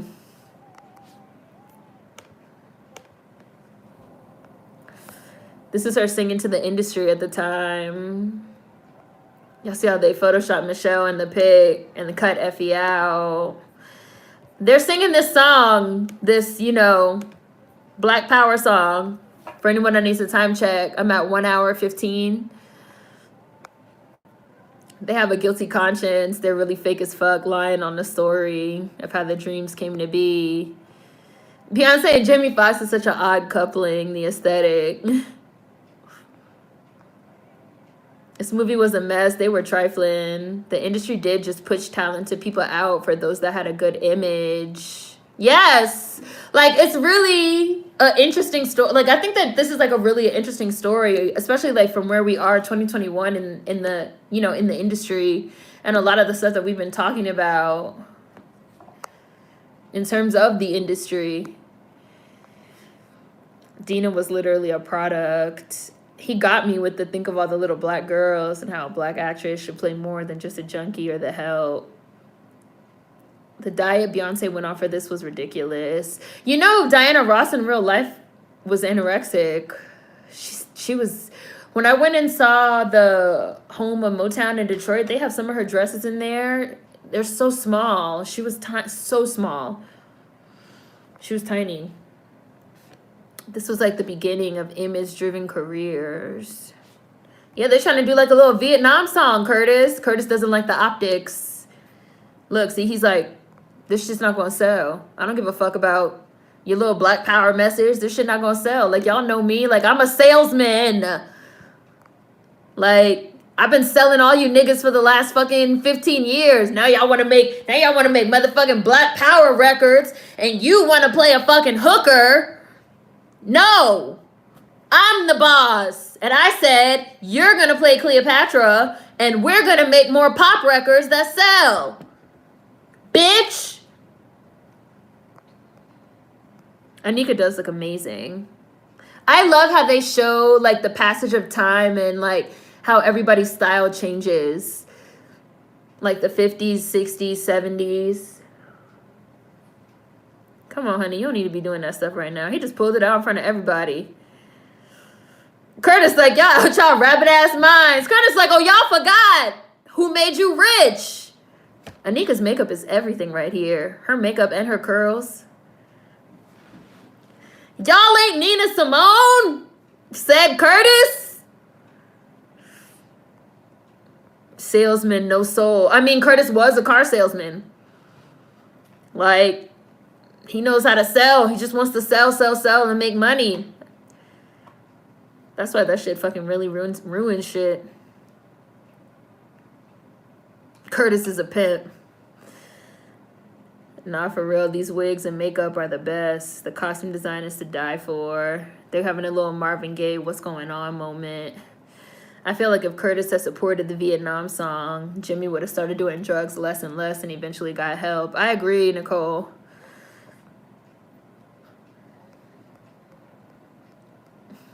The fact that Danny Glover is still alive. This movie was a mess. They were trifling. Give me that hat, B. This hat of hers speaks to me. I was kind of with Curtis on the Cleopatra role. Dina was literally a product. This was the beginning of image-driven careers. If I were her, I'd be uncomfortable. Right! With him having my pictures plastered all over the place all the time. Exactly, Brooke. All these wigs are by Tina Lawson.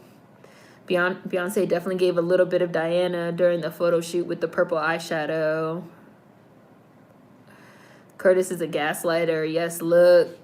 He said, that's my dream. He never even truly had love for Dina. I think he definitely just saw the potential in her. Miss Tina was like, I did not go to beauty school and run my own salon to have my daughters in some trash wigs. Drinking. Let me tell you about how I went through $500,000 in 2 years. Drinking. I always loved that part. I love Jennifer Hudson's acting. Something about her acting has such a magnetic quality to me. Just like Janelle Monáe. I've tried for years to get into Janelle Monáe's music, and I never could get into her music. Not that I think her music is bad, because I don't. But I've always, like, from the very first time I've seen Janelle Monáe in a movie, I was like, man, I love her acting. Just so dynamic, and she just has that quality. And I think that's what people also like about her music, but I can never get into her music. But I fuck with Janelle Monáe, like, when she acts. I mean, he is telling Effie a little bit about herself right here. Do you know this song?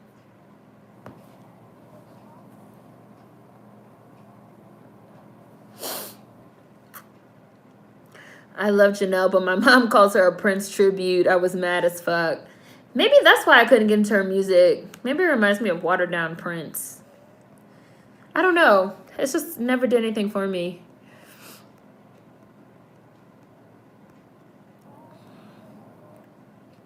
Oh, you thought Effie had cancer when you first saw it? Curtis is a gaslighter. Poor Magic. Here comes the manipulation. That green nightgown she had on, a look. Curtis doesn't want to get Dina pregnant so her perfect figure doesn't get ruined. I don't know. I think I'd like for a man to love me enough to put a picture or painting of my likeness up on a wall. Maybe 2 would be all right, but more than I'd get creeped out. He had fucking pictures of Dina all over the house. He had her face blown up. It was the whole wall in their bedroom. That's weird. I don't need my own face on the wall in front of my bed. It's weird. How do you go so many years without even talking to your sister or seeing if she's okay? How? Imagine your man treating you like a literal sculpture. When I first saw this, I thought Effie had cancer. I'm taking the cash. Right, exactly, Nicole. But I get why Effie refused. She got pride. Oh, Seren Davis. Let me screenshot that, Casey. I'm going to look that up. The little girl looks just like Jennifer. They're singing about patience now, but where was that patience with Effie all them years ago? Right. I like how the film subtly showed Cece and the new girl together rather than outright telling it. You think TV changed a lot in society, Sims, in terms of making us more image-based? And that is what Curtis said. He was like, the future is TV. Effie had to get out the mud. F them. Cece should have at least kept up with her. Curtis was like, y'all out y'all rabbit ass minds. Y'all ain't Nina Simone. Curtis is a salesman, no soul. She's killing it. Curtis is a pimp. For real, these wigs and makeup are the best. The costume design is to die for. Money is the root of all evil, to be honest. Curtis said music is supposed to sell. That's it. Jimmy looked like he wanted to hit Buddy with a right cross. Yes, he was about to do a line right in front of everybody, Monica. Yeah, they did good with the progression of time in this movie.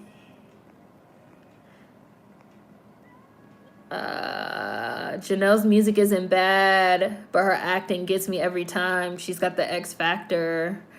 I love Janelle Monáe. Dirty Computer gave me so much life. I can't believe that Effie came back at all. Right, and then, I'm going to assume that everybody has seen this movie because they're about to fucking squash Effie just like how the white people squashed them back in the day. One night only. One night only. We're not there yet. But it's coming. They're showing the little mini Jackson 5 right now. The Campbell Connection. They was trying to get them lawsuits by using these people's real names. I'm surprised they didn't think Dina was too close to Diana. I thought she was going to stay clean tonight, baby. He's not still married, is he? I always wondered. Or is he still married? He is still married, right?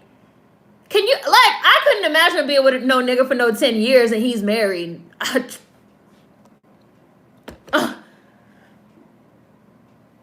Oh, look, see, she just said, are you telling me that your wife is out there right now? I kind of forgot. I was like, oh, wait, he is still married. She's been with this man for like 10 years. It's been 10 years. Magic is at least 10. Please send help, Clarissa. It's been at least 10 years.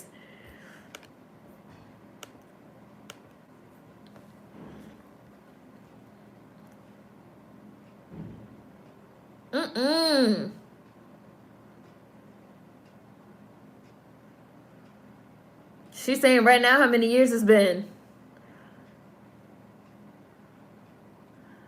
8 years. 8 years.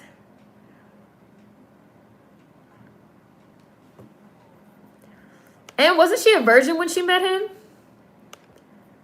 Is this the only man you've had sex with? Yes, the bootleg Jackson 5. Oh, whoops. I think I love you. Bootleg ass Jackson 5. I just need a little more time. It's been 8 years. A little more time? A little more time to leave your wife? This is like the extreme definition of a work wife.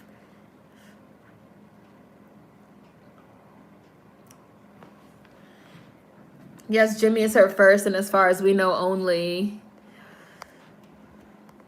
You mean to tell me your wife is out there?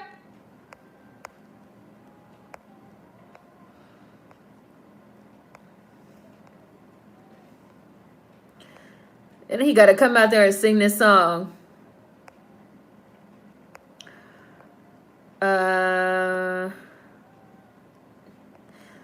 Janelle's music is niche, to be honest. Either you like it or not at all. Oh, yeah. And his wife was this lady. Now I remember.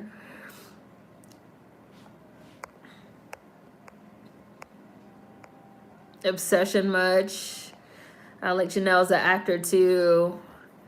And not just her face. He had a picture of her left eye over here, her right eye over there, and then a picture of her top lip over there. Pictures of Dina everywhere. It's creepy. Chanel was close to Prince in real life. Yeah, she was. Jimmy got sold. Jimmy got sold. Jimmy got sold. I could see myself having 1 or 2 self-portraits, maybe 3, but nothing as big as that.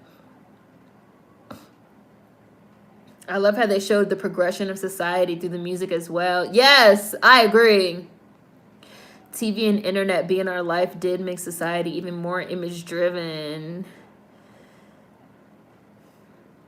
I did prefer the disco version of One Night Only, Brooke. I did. I mean, I like the slowed down version too, but I like the disco version. One night only. One night only. I mean, I love disco. I'm sorry. Who doesn't love disco? Dollar General Jackson's, Please Send Help. Jimmy is still married too damn long. He's not leaving her, Laurel. Jimmy got. I don't think this happened in real life though, Nicole, with Mary Wilson. I think this was like a plot point they made up for the movie. This Jimmy and Laurel business. For real, I thought Anika's character had no self-respect for being with Jimmy for so long, especially when he was married to someone else. I kind of feel like she viewed Jimmy as her first love, which he knew and took advantage of. She is gonna fucking leave him after this, though, finally. She definitely was like, this dude is about to fucking strip down on the stage because he's fucking high right now. Yeah, this fake Michael was not it, Breed. The fake Jackson 5 wasn't it. Like, they wasn't even good impersonators. But whatever. It was only less, it was like less than a minute. Look! This part! Cut it out. Please stand by. Embarrassing.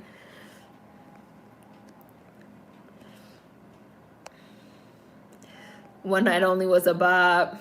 This generic Jackson 5 music. This movie did a great job. I forgot about how good it was. I was just being Jimmy.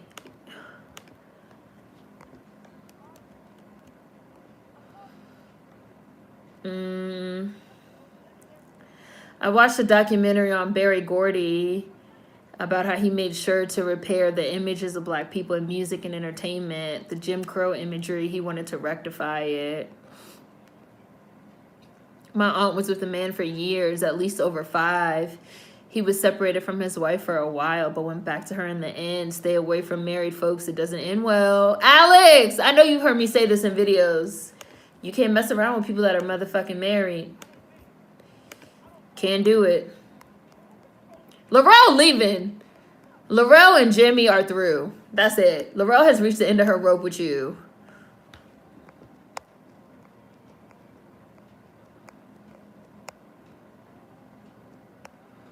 Jimmy was giving us some James Brown. Not him singing that he loved them both on stage. He was Laurel's one and only. I too prefer the disco version. Disco version hits. Laurel and Jimmy are through. In song form. I would love to break up with someone via song like this. Don't you remember, baby?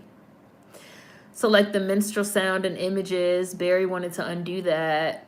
That's why he had so much of the orchestra and the music and the posh looks for his artists. I don't get Curtis. This is a good song. But I also think that they also started showing around where we are right now that Curtis started getting out of touch. Because we're seeing how the times are changing. Like, even the whole talk about, like, you know, Vietnam. And you know how you guys just said that every time they sing this song, We Are a Family, it's like things are changing. So, I feel like this part of the movie is supposed to, like, represent a shift in Curtis isn't gonna have his like finger on what's hot anymore.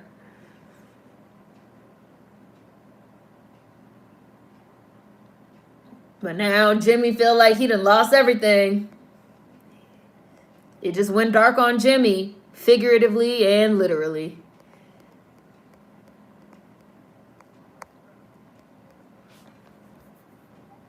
Well, thank you, Jerry. Oh, God. Look at Trinity. I forgot the producer was Trinity Killer.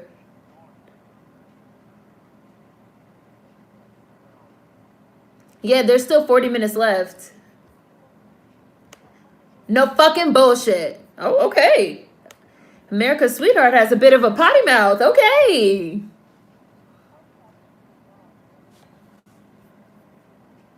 Oh my God, I forgot that it was this guy too. Fucking Jim. Fucking Krasinski.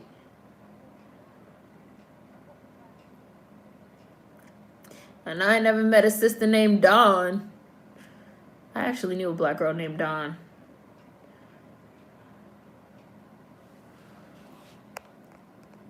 I don't know about that.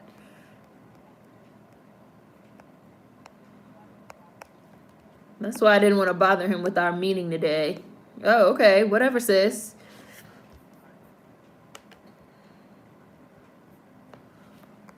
And she's tired of being treated like a kid. She want to be grown. That won't be a problem, Jerry. He dropped them draws, didn't he? Eddie was having fun in this role. He was high, and he did want to embarrass Curtis to a certain extent. Jamie Foxx is about to have a literal stroke. Jimmy got sold. He was a train wreck. Thank you, Laurel. You told it like it is. See, like Cece's talking about, you know, like, I didn't think you could. Curtis really sitting there like this coon. People getting ready to boogie.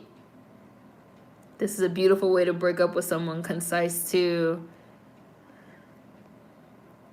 Brother.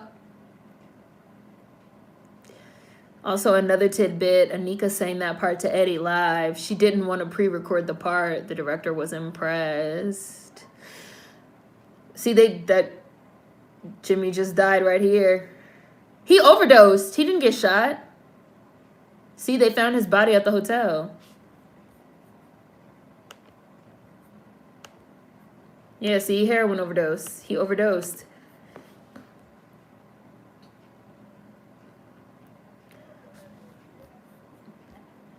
And Laurel's tripping because his wife won't let Laurel go see his body.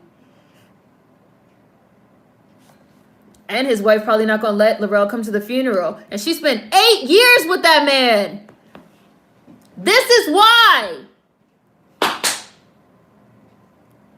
This is why you can't get involved with married people. This is why you can't get involved with married people. His wife won't let Laurel see his body. Yes, they shared a man for 8 years. That was her first and only. She can't go to the funeral. She can't see his body because he got a wife. That's running things. That's why you can't get involved with married people. Can't get involved. Because that fucking piece of paper tops everything. People be like, that piece of paper don't matter. That piece of paper does matter. Especially if your ass gets sick or you fucking die. That piece of paper does fucking matter. Cause of mold, baby.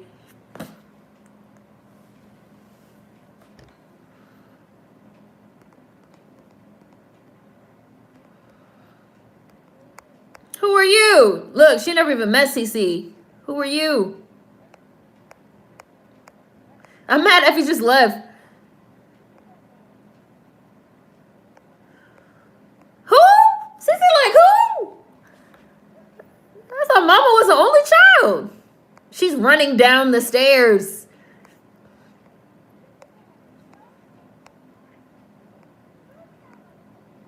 Here come Loretta Devine. Who was in the original Dreamgirls. This was a cute little cameo right here.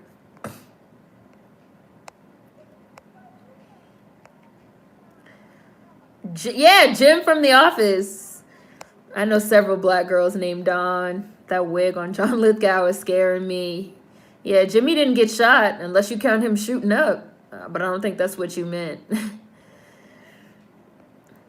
I didn't know Jim was in this movie. And his wife caught him. This acting from Monica, damn. Dina is shifting now too. That's really sad though. His body was there for days. Yeah, he didn't get shot. He overdosed. Dina and Laurel right here. Hi, KK. She won't let me see him. I wouldn't either if I was the wife. They shared a man for 8 years. No entanglements, y'all. It's heartbreaking. Cece can quit. You can't. Nigga, who do you think you are? Please. A black woman named Dawn is in the movie. Yes, Effie just walked away. She just left her daughter standing there like, who's this man? I mean, Effie's right, though. Like, I'm your brother. You could at least talk to me. I don't know about that. I don't think I owe you anything, Cece. Like, I don't think I owe you shit, Cece. Like, it's been 8 years of you niggas getting rich without me and just living the motherfucking life while I'm sitting in the welfare office with some white fucking man asking me if I looked for work this week as a fucking single mom. And you know I'm going through it because you're trying to like discreetly send me money, but you haven't called me or came to see me. Then you got the nerve, the audacity to show up at my house, talk about some, you my brother, I could at least talk to you. No, absolutely not. You got me fucked up. Cece was actually the bigger person here. And they about to squash her ass again and steal her song. Bold, Clarissa, real bold. Real bold.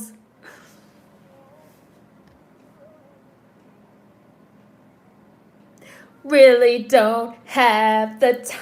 I mean, the slow version is nice too, but the slow version was great for like this scene of the funeral. But the quick version slaps. I'm sorry. Like, the quick version does slap. Which is basically what Curtis kept on doing to fucking Effie. Like, yeah, Effie, this is cute, but if I got Dina to do it, it would slap and it would sell and it would be a hit because I am a sleazy car salesman and I know how to manufacture a fucking hit. Even though I'm a fucking dirtbag piece of shit, absolutely.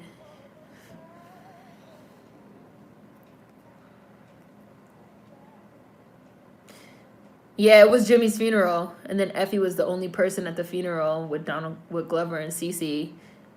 Yeah, like Jamie Foxx didn't go, so you know he didn't let Dina go, and Laurel wasn't allowed to go.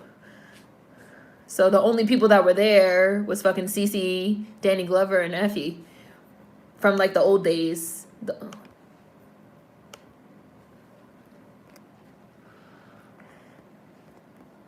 This is Effie's big break. There's other songs. Look, it's business. It's just business. So now the shoe is on the other foot with the got me a Cadillac, Cadillac, Cadillac. Now the shoe's on the other foot.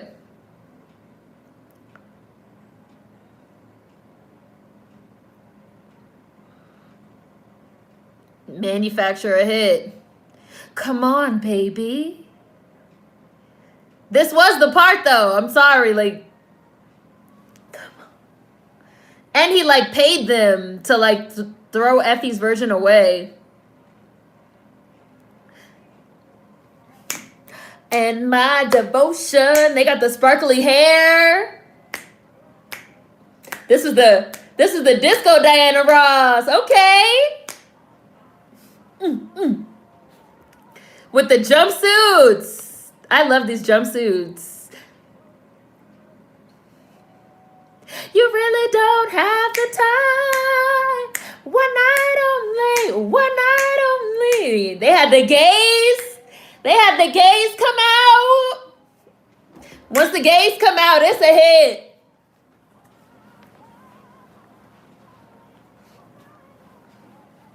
It's a hit. We only have till dawn. Yes. It's catchy. Like, this was the version. I'm sorry. This was the version. Yes, you better slide down them fire poles. This was the version for me. Look at them doing their little dances. Yes, go around, go around, go around, go around. Studio 54 vibes. Yes, Brooke. It's fucked up what they did to Effie, though. It's fucked up. Yes, you better show the drag queens. You better work. Yes. It's fucked up because you feel bad for Effie. But you do also, like, see the vision of, like, why this version will be a hit. Like, oh, I'm hot. I'm sweating.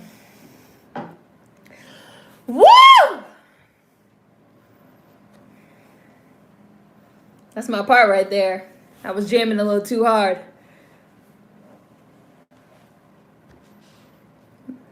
Look at this table. You are the queen of disco. Smash, Olivia. Smash. One night only. One night only. Ugh. Bailey put on fucking Instagram the other day. She put, what was an era that you wish you were, like, alive to experience in the club? And I was like, 60s, 70s disco. Full stop. If I could have been in the club in, you know, 60s, 70s with, like, Diana Ross, Toni Morrison, just out on the dance floor. Y'all know I love the 60s and the 70s. With a jumpsuit on or with a turtleneck, with a chain, a hat, some pimp shoes with goldfish in them, a pattern suit. 70s. 60s and 70s disco. He's shitting on her. He's shitting on Dina right here. You can't even take a shit and wipe your own ass unless I say so, Dina.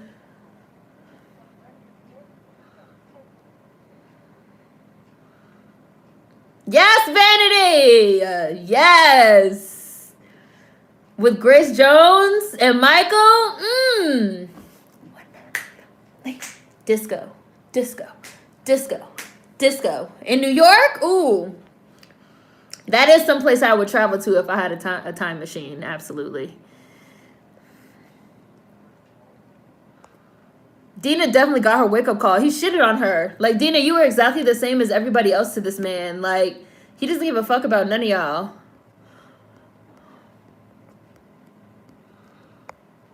Now, I could have done without this song. I know they put this song in, like, just so Beyonce could have something to sing. But I didn't need this one. I feel like I say this every time. I feel like I also said this the last time we watched the movie. The wig, fab. Disco version is better, but I still love you, Effie. Yes, bro. Boom, cat. Hit the steps. The wigs are lit. I love this wig that Beyonce has on right here, too. This, like, bowl cut.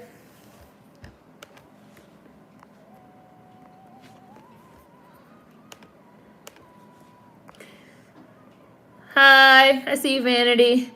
Disco ball drops from my ceiling. We've got One Night Only Vogue. Once the gays are on it, it's over. You should have known. I know I'm singing along, even though I just said I don't care for this song, but I've seen this movie so many times that I know all the words. The gays and the drag queens, Studio 54 vibes. You gave to me. Now I've got to find. CeCe never got out of his contract. Shame. Effie looks livid. Sorry, girl. It's a hit. Smash. House of the Dreamgirls. Sorry, Effie, but this slaps. You know, y'all saw, they showed how Effie was sitting on the TV watching, just like when the Whites did their version of Cadillac. Yeah, it was a very good parallel. I thought this movie was really excellently directed. The director did a great, like, I know Jennifer Hudson won, like, the Best Supporting Actress Oscar, but I think the director could have won something, too, for this, because I thought the movie was very well directed. The screenplay was really good, too. I'm not at home in my own home, and I've tried and tried to say what's on my mind. You should have known. Oh, now I'm done believing you. It was like Dina was in an abusive relationship. I would say that Curtis was emotionally abusive to her, because he just kept trying to make her feel like she wasn't shit and like she wasn't going to be shit without him. That's emotional abuse. The scene right here was just like, he shitted on her. Like, hard as fuck. Dina got her wake-up call. Damn, he's mean. Yes, Beyonce screams during this song. Saying, hi, avant-garde. You said you feel like the clubs in the 2010s is not that great of an experience. Do you feel like it's because of the phones? That people just be on their phone? I don't really like this song either. They gave Beyonce a song just for some balance. I know. Don't ask me why I like the 70s bowl cut. I do. She literally looked like the bowl, like they put the bowl on her head and like cut. I always thought that cut was cute. Don't ask me. You think so, Brie? Brie said, I always felt like Beyonce was singing this song to her father. That's an interesting commentary. I remember how some people were so shocked that Jennifer Hudson got more hype from this film than Beyonce. People were campaigning for Beyonce to win some awards for this, but she's really not the main character. Really, Effie's the main character. I'm sure the drugs were A1 in Studio 54. I mean, I doubt I'd do any drugs, but I would party. Dina finally has a voice. He knew all about her secret movie meetings. I could kill you for what you did to Effie. You ain't killing shit. They're all goofy besides Effie/Florence to me. Money doesn't change people. It makes them more of who they really are. You don't think money can change people? Rico? Dreamgirls is so good. Step into the bad side. Yes, grooming. Curtis definitely groomed her, Vanity. Absolutely. Absolutely. And manipulative. Beyonce was like, don't forget, I am Beyonce. Let me sing something for you real quick. Right. Dina is just a role. I need my own song too.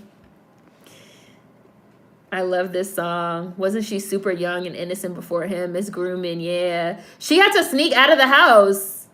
My mama not sleep, like, you know, she had to like sneak out to even get involved in all of this. He definitely groomed her. Grooming is the perfect word. You have a baby. She'll be 9. Like, sis. Like, I don't have no baby. I mean, she's my baby, but she's not a baby. Like, he don't know. She never told anybody. I kind of feel like Effie felt like the moment passed, and then she wasn't fucking with none of them anymore, so why tell him?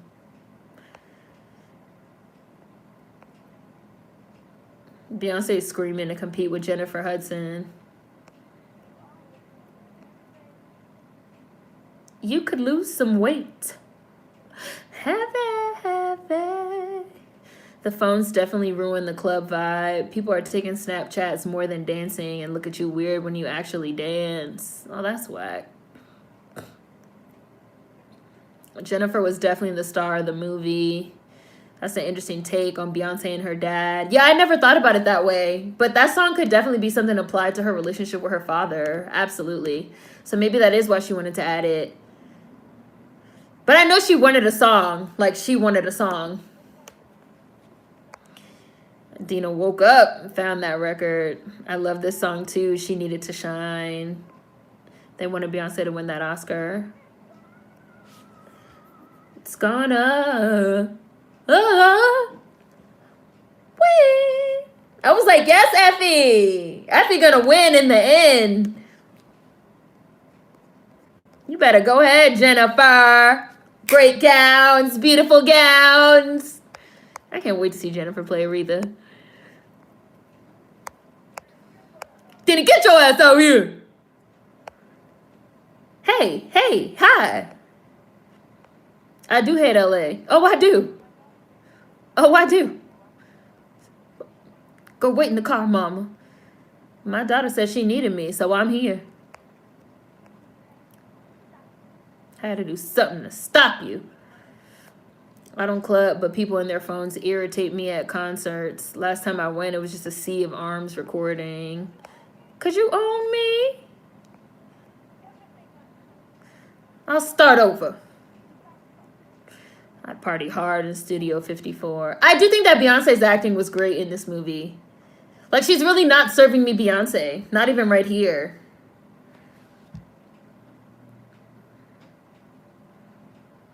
Like, I feel like she's serving me Dina. You know how sometimes when famous people play a role and you look at them and you just see the person that they really are?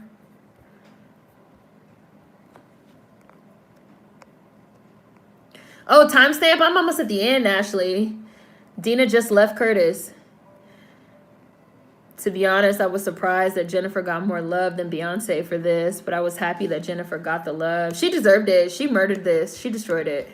I'm at, like, the very end, Ashley. I'm at 154, 155.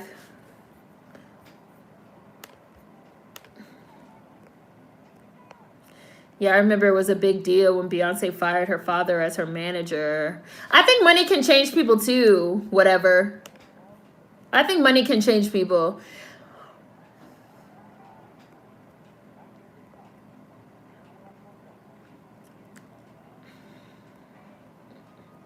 I don't think she knew that Curtis stole One Night Only from Effie. I think that's what she meant. He couldn't control Effie like Dina. That was Curtis's problem. I'm starting to subscribe to the idea that I don't think money changes people, but rather allows them to be who they really are. Do you care to elaborate on that? It can change people, but not always, honestly. Depends on the person's moral character. Really, it just enhances the bad characteristics that they already possessed. So I don't disagree. I don't disagree with what you guys are saying. Sorry. This is my part. Sorry. It's hard to say you cry, my love. Okay, I don't disagree with you. This is my movie. Sorry, I keep getting distracted. I love a musical. I don't disagree with you, but I do think that especially when people become rich, they can be removed from society in a certain type of way, which is what I feel like happened to Spike Lee. And maybe also Pharrell. Because when you get rich and you're living isolated from everyday problems, I feel like you can get brainwashed in a way and like forget that those problems are real because you don't experience them anymore. For some people. Yes, oh, the titties are sitting. The titties are sitting. These gowns are gorgeous. They just look like liquid metal. So hard. It's so hard. Baby, it's so hard. They're serving beauty pageant. They're serving beauty pageant. They're serving poise. They're serving grace. They're serving titties, wigs. They're serving face. They're serving body. They're serving me a little cater to you right now. A little cater to you action. It's just, I'm on board. They got the people in the audience waving. It's so hard. Sharon Leal could have had a few more speaking lines as Cindy Birdsong, but that's okay. Yeah, they're serving me a little Beyonce, Kelly, Michelle.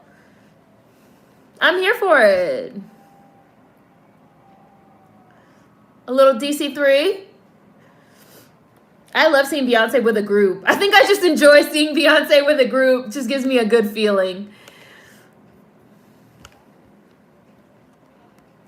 I guess it's about that time. DC3 vibes. I'm loving those dresses. And I promised Laurel I wouldn't cry. I'm very happy. Hi, just trying to figure it out. Therefore. I think it's phones and maybe just the times. I didn't live in the 60s and 70s, but I feel like maybe people were more open to things at that time. But after Reagan, the drug wars, and 9/11, it's now different. When I saw this in the movies at the end, when it said introducing Jennifer Hudson, folks gave her a standing ovation. I love that. She did so good. She was amazing in this movie, especially for this to be her first film. She did that. Effie needed to tell Curtis he's rich and his daughter deserves to be taken care of by her father's money. That's true, Nicole. I mean, like, you're not, I can't disagree with that. He should at least be taken to court for some child support payments, including 9 years of back pay. With money comes power, so I would say it could change people. But for some people, they were already who they were before the money. Clarissa. When? Brooke. Boys will always. I love the way that they perform Dreamgirls right here at the end. Dreamgirls will never leave you. Plus, when you have money, people treat you different, so it definitely can change you. All you have to do is dream. I still have not seen Cadillac Records. Baby, will be there. I like that they perform with Jennifer Hudson at the end. I wish they could have did this in real life. They've never done anything like this in real life with all the different members of the Supremes. And now Mary has passed away. All I know is if I was Effie's daughter, I'd be pissed. Like, Mom, we stand at the unemployment office every day and my daddy is rich. Come on, Mom. If you were a broke asshole and came into wealth, you'd be a rich asshole. Dina packed her bags. Money reveals more than anything, I guess. But I feel like at a certain point, money does change people. Like, they forget what it is regular folk are doing. They be in their own reality. Right, Alex, that's what I mean. Like, money shifts people's perception of reality. So I do think it can change people. Written for the screen and directed by Bill Condon. Bill Condon, you did that! You wrote that screenplay and you directed the hell out of that. You should have won some awards, Bill Condon.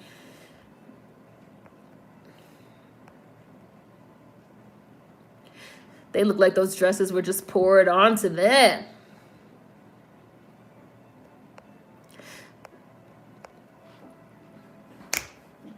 Credits! Love these credits.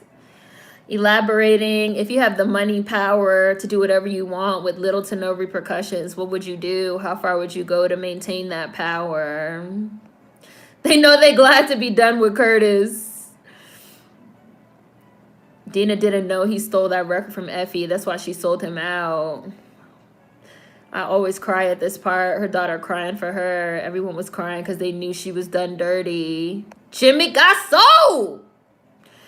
I believe money just amplifies the negative in a person, like times 10. They already had those traits. They were just dormant until the heightened status enabled them to come to the forefront, said Rico. Bree, damn, I'm gonna cry. That's an interesting perspective, Rico. Privilege can alter your mindset. Too true. Brooke, of course I get to the end and now my video wants to buffer. Yes, Laurel. Nika Noni Rose. That's the way Dreamgirls would have sounded if Effie led it. Girls will never leave you. Yes, Bill, he did that. Why did he care who Effie was singing to? Jealous after all that time. And introducing Jennifer Hudson. And they saved her till last. Jennifer Hudson was definitely the main character, which is why they even introduced her last. So it was like a little bit of a slap in the face that she got like the best supporting actress. Like Beyonce got nominated for the lead actress Oscar. Beyonce was not the lead. She was just the bigger name. But that's okay though. Live musical of Dreamgirls with this casting is what we need, the experience. He knew immediately that that was his daughter. Virginia Katz edited. She did a good job editing too. The editing was really good. Oh yeah, costume designer Seren Davis. Dreamgirls has some of my favorite credits. Choreographer Fatima Robinson. I love you, I do.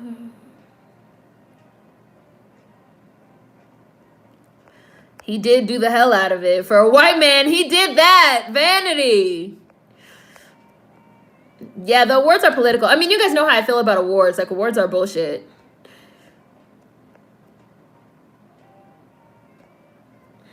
That silhouette of them standing there. Woo. Dreamgirls deserve so many awards. My stepdad was mad when Eddie lost.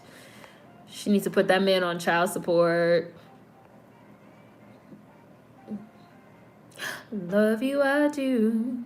I often wonder, do black folks that get money really get lost, or do they choose to be ignorant because making noise can cost them the money that they now have acquired? I think that it can be either. I think that some people really do get lost. I think that some people do choose to be ignorant because they don't want to lose their status and prestige. I think some people were always shitty people, and the money allowed them to be even more shitty. But I definitely don't think that every single person that becomes like a quote unquote bad person was always a bad person. When I was younger, I used to feel like people didn't change, but I think people can change now. I feel like I changed from how I used to be before to how I am now. I feel like I changed. So I feel like people can change. John Krasinski, the fuck were you doing in this movie, sir? I forgot he was in this shit. I was like, the hell? The fuck are you doing in here, Jim? You and Trinity Killer. Because I'm watching Dexter right now. I always think of Spike Lee as my example because I feel like Spike Lee, obviously, at one point was very socio-politically aware and active, especially in the 80s and 90s. But I think that current day socio-political ideology, Spike Lee doesn't understand. And I think he's been rich and famous for so long, you know, and sitting courtside at the Knicks games and friends with all these celebrities that he's now out of touch. I don't think that he was always out of touch. He's made movies that have shown that he wasn't always out of touch. But I think that's also why, for example, his movies have taken a dive in quality because he's still trying to make socio-political commentary when he doesn't really have a handle on what's going on the same way that he used to. And I do think that's a direct result of him becoming rich and famous. So he changed, you know? This movie was really good for the culture. Eddie definitely should have won. He was acting his ass off. He absolutely got motherfucking robbed. Absolutely. I love when they include the illustrations. Yeah, I love that they showed some of the background stuff in those credits. Her daughter crying and clapping for her was everything. I definitely feel like a lot of people are not trying to mess up their bag, or if they do so after they've made it to a certain point. My mom feels that way too, that money simply uproots what's in some people and it just comes to the surface of who they really are. Honestly, that's a fear that I have. If I ever do get up there, I'll lose myself in the film and TV industry. Why do you think that you might lose yourself, Nicole? Do you feel like you might just get swept away? I think you have to always constantly have people in your life that can help keep your feet on the ground. I feel like people could change if they really want to. Spike Lee don't know us anymore. I do think a lot of black people change once they get money and start surrounding themselves around white people more and more. Yeah. And like when you're rich and fucking famous and all the white people are treating you so nice because you're rich and famous, again, I'm going to use Spike Lee as an example, and the white people have been treating you nice since the 90s, and we're now in 2021, and the main people that are probably giving you feedback right now are black people. That's how you end up with a character like the fucking Black MAGA in the Five Bloods. Meanwhile, a lot of the white people in that movie were kind of like more sympathetic figures. I definitely think that your perception can be altered. But I feel like motherfuckers' perception can be altered way more than people really think with like the social media and everything. Like I feel like people's perception is being altered every day with certain things that they're seeing and ingesting. And a lot of people, I think, are becoming indoctrinated and brainwashed. And I don't think that like these celebrities and shit are above that either. I think that anybody can change, personally. I think that we're all constantly changing. Kind of like the whole concept of like Star Trek. Well, this is not a concept that was made up in Star Trek, but I always think about Star Trek, which is like sort of this idea of like, can the Starfleet ever just explore and observe without changing the things that they're exploring and observing? Which is like a foundational fucking question of like anthropology. Like everything you fucking study, you change, and the reverse, it also changes you. So I think people change.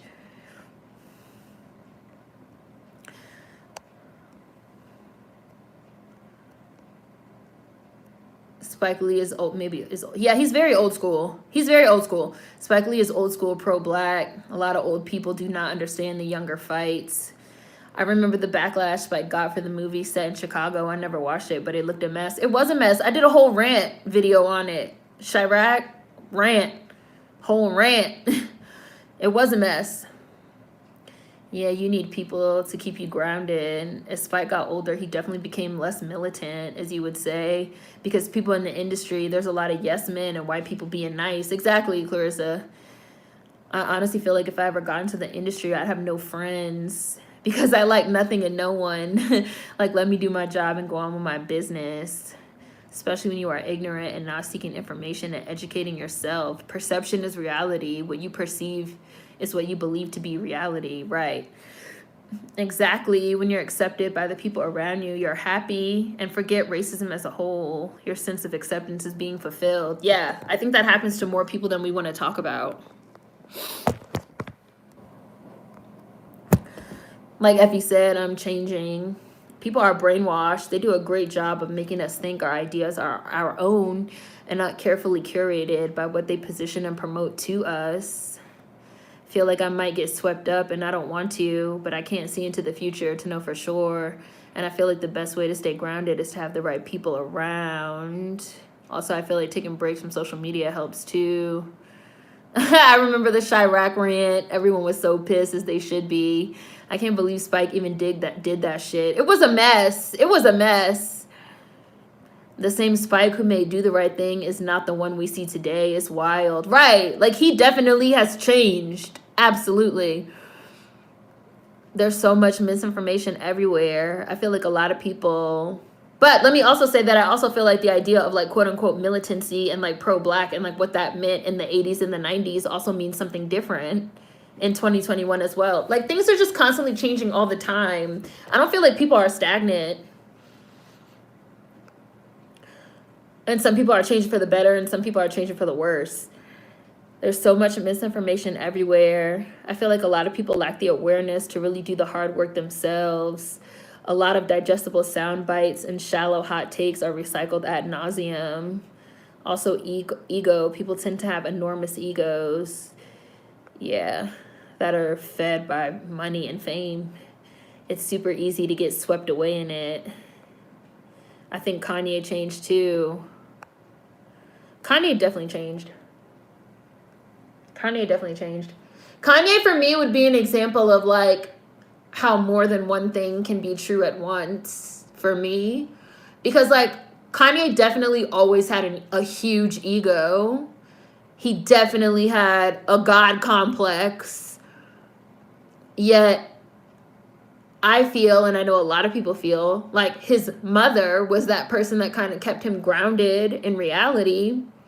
And once she was gone, and also in the way that she died, which was something vanity, getting cosmetic surgery, I feel like that had a huge impact on everything. Like, I think that had an impact on his ideas about vanity. I think it had an impact on just everything. And he definitely changed. I mean, I feel like the death of a parent changes everyone. Both of my parents are still living, but I do feel like the death of a parent changes people. When my grandfather died, my mother changed, for example. She changed a lot. So after she was gone, I think that Kanye like lost his main tether to reality, and then it just got like even more and more out of control, more out of control, more out of control, more out of control. So I think, I don't know, you can change. I think you can change. I think you can change.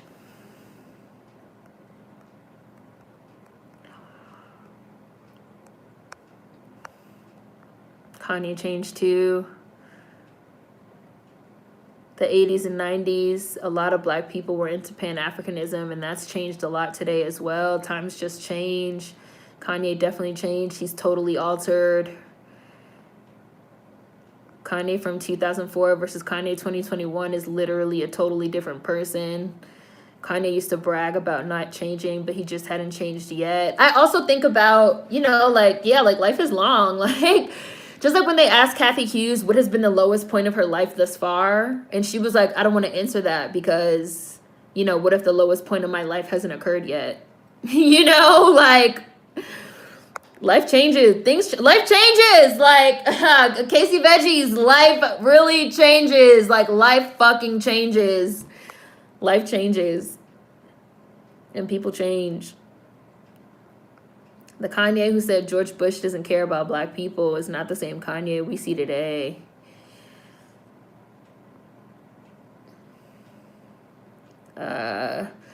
Society as a whole might be a reason too. For example, I feel way younger. I feel way older than someone that's only 3 years younger than me. It goes so fast. Kanye definitely never was the same after his mom died. Seemed like it changed his whole perception on things. Kanye went from saying live on air that George Bush doesn't care about black people for rooting for Trump. He's changed a lot. Watched an episode of Explained on Netflix. Ooh, let me Google that. About cults. And it mentioned how internet influencers with millions of followers are cult-like. I have not seen that, but I've been saying the same thing. Like, it's a cult. Like, it's very much cult-like mentality, and people are being indoctrinated and brainwashed, and people keep saying that it's like just the QAnon people or the MAGA people and shit, but it's really not. It's, I don't want to say it's everyone, but it's a lot of people. It's more people.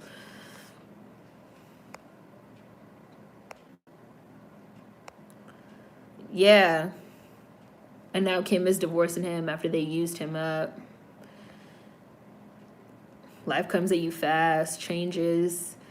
Kanye's change was stark, and it was best articulated in his music. He dropped Graduation, and Donda died 2 months later, and his next release was 808's classic album, but it was depressed. Another reason why money and fame can change you. You get exploited by more people and can end up like this, like jaded.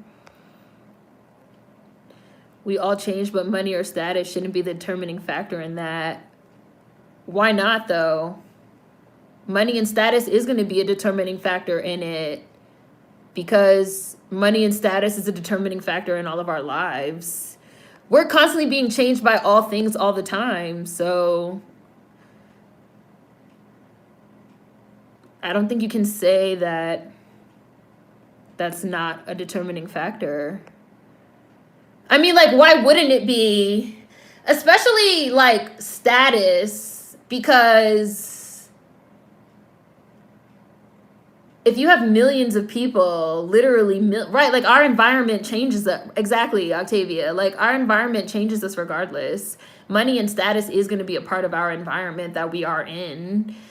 And especially status, because this is something that I was really thinking about with like the Chloe Bailey situation. Like, you literally have millions of followers, literally millions of people. I think that people have gotten used to seeing like the number like 1 million on a screen and like not really understanding like how many people that really is. Millions of people like constantly talking at you and commenting at you and giving you their 2 cents and giving you their opinion. Like, that's a lot of fucking people. Which is why you can't care what those people think, because that's a lot of fucking people, and that shit will probably like make you lose your mind. But it's just like, it is gonna have an impact on you. Like, why would it not?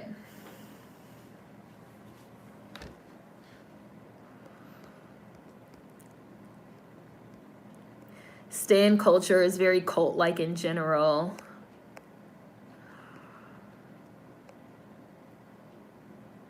Manipulation, Beatles like power over youth is not a good thing. Capital is everything. Our environment changes us regardless. We live in capitalism, it's a determining factor. Right, exactly, Queen. Money and status allows you to navigate the world much differently. Right, so of course it's going to have an impact on the way you view the world. Even if, and I'm not saying that money and status is automatically going to make you a bad person, but it is going to have an impact. Like, let's say there's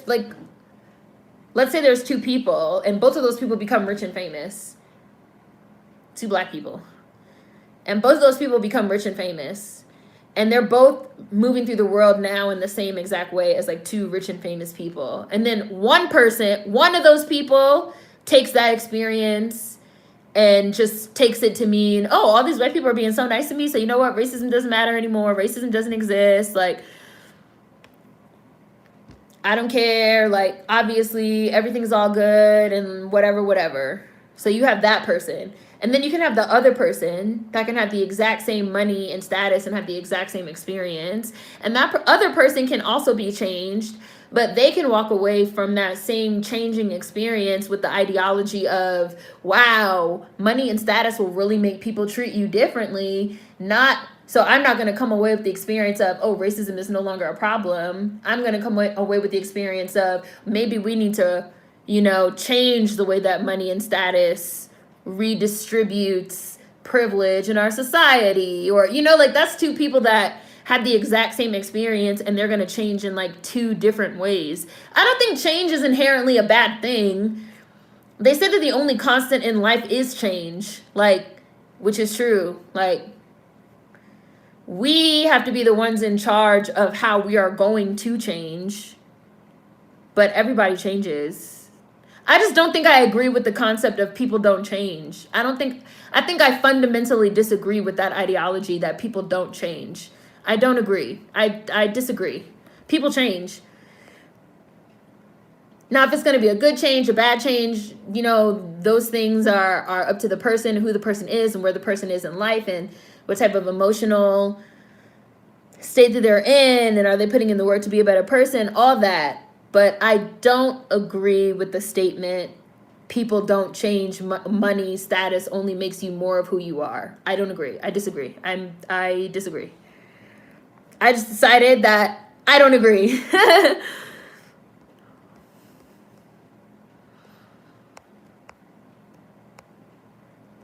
We live in a capitalist society. Of course, money is going to play a factor. It's the main one.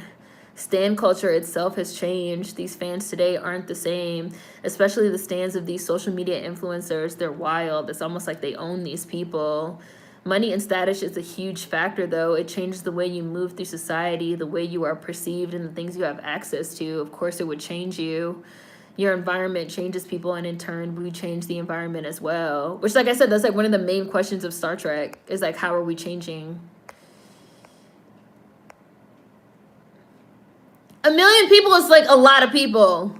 It's a lot of fucking people. It's kind of inhumane. This is like the only time period in which you can have millions of people talking about you and you see it. A YouTuber does something wrong, their stans will make them do an apology video. They will hound them for it, and they put out these fake ass apologies. It's like that they have that much control over you. Having almost the whole world listen to you can't not puff up your ego either. Hi, good night.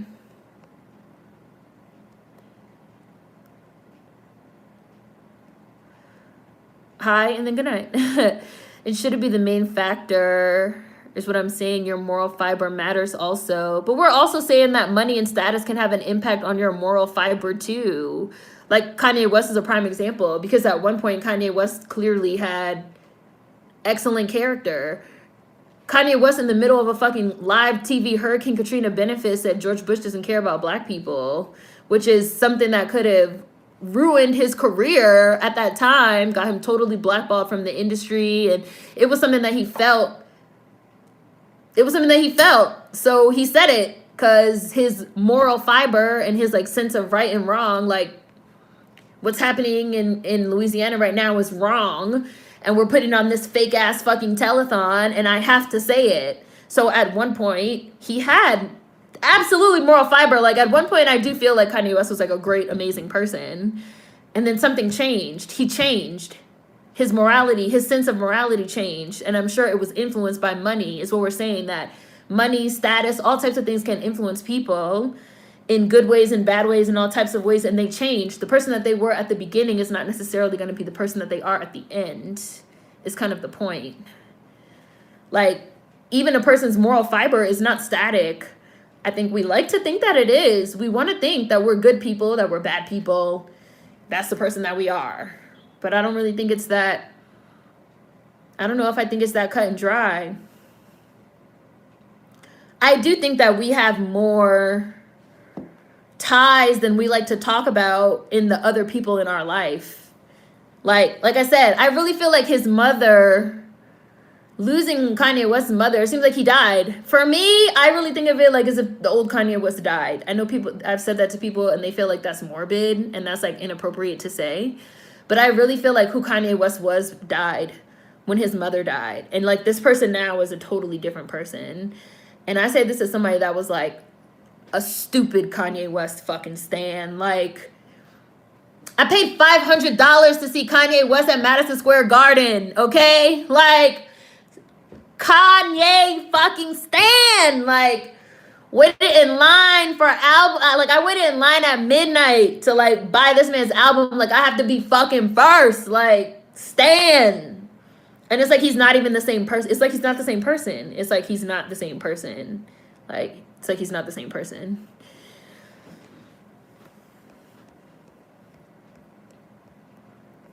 Hi.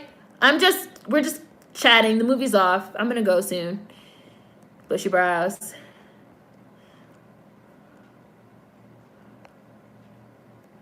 Even my own family that's become upwardly mobile, they became middle class and changed. The way they feel about my family that's still in the projects is proof.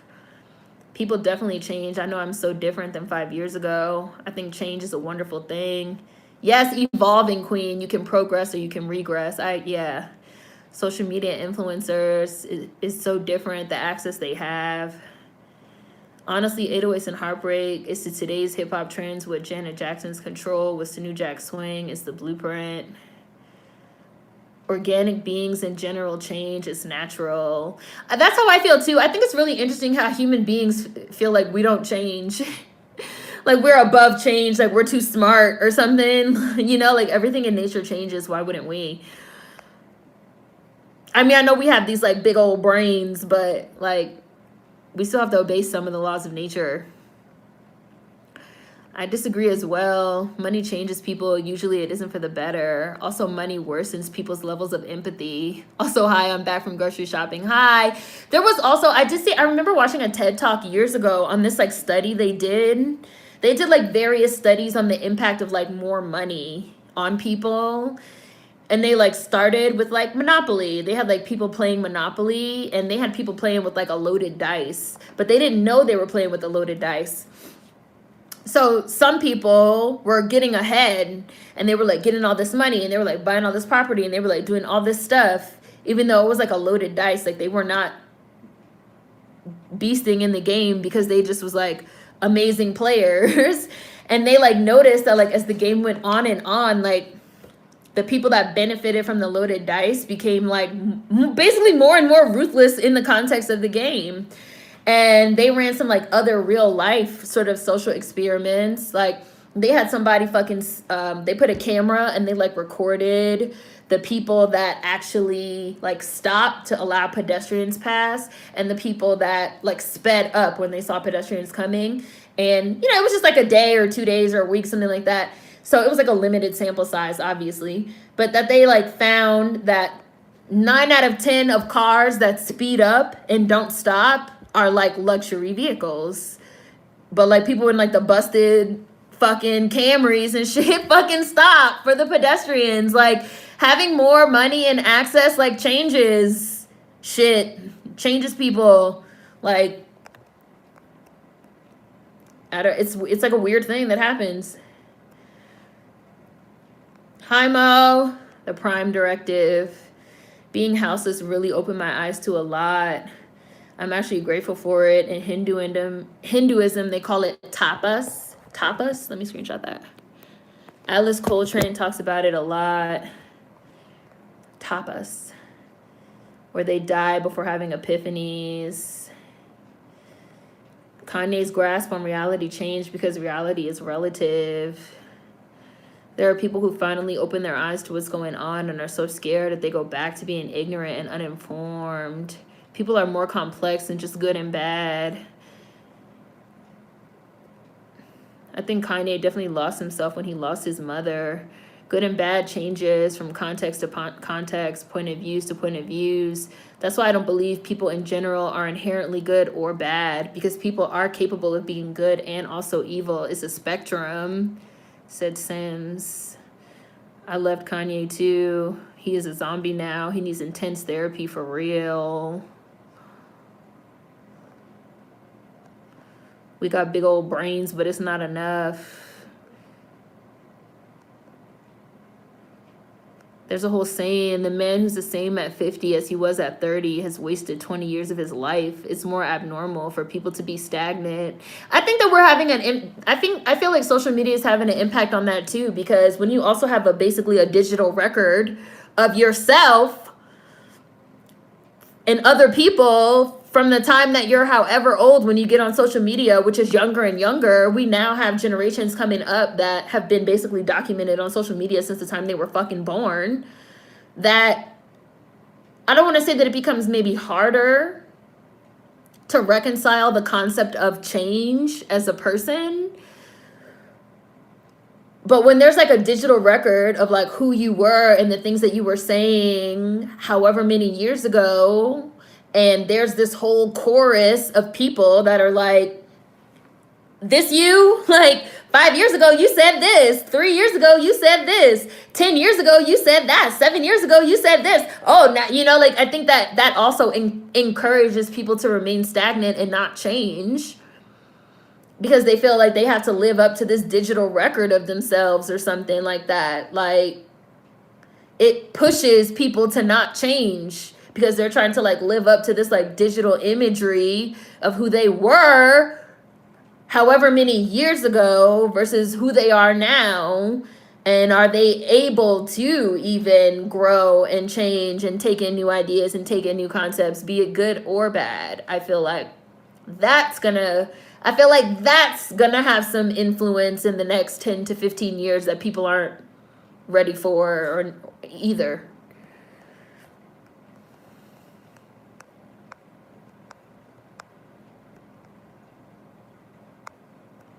So, I don't know.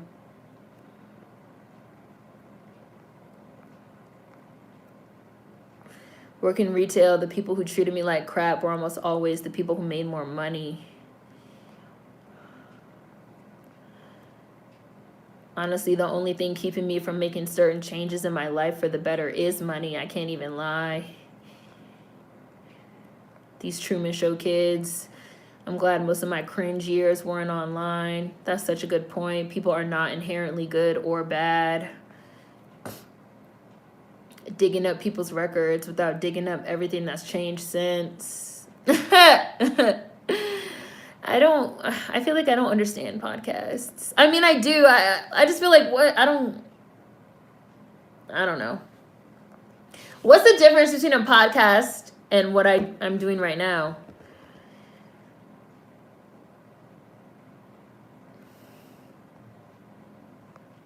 I recently got a dissent reply to an opinion I posted on a YouTube video in like 2014. Like, this comment is old enough to be in first grade. I might not even be the same person to feel that way anymore.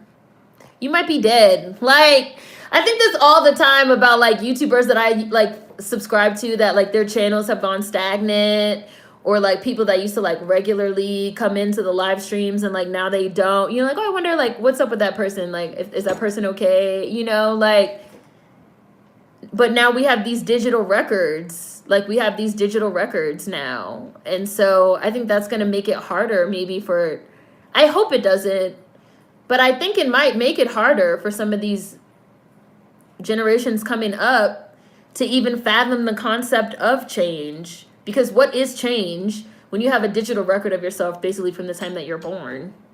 What is change?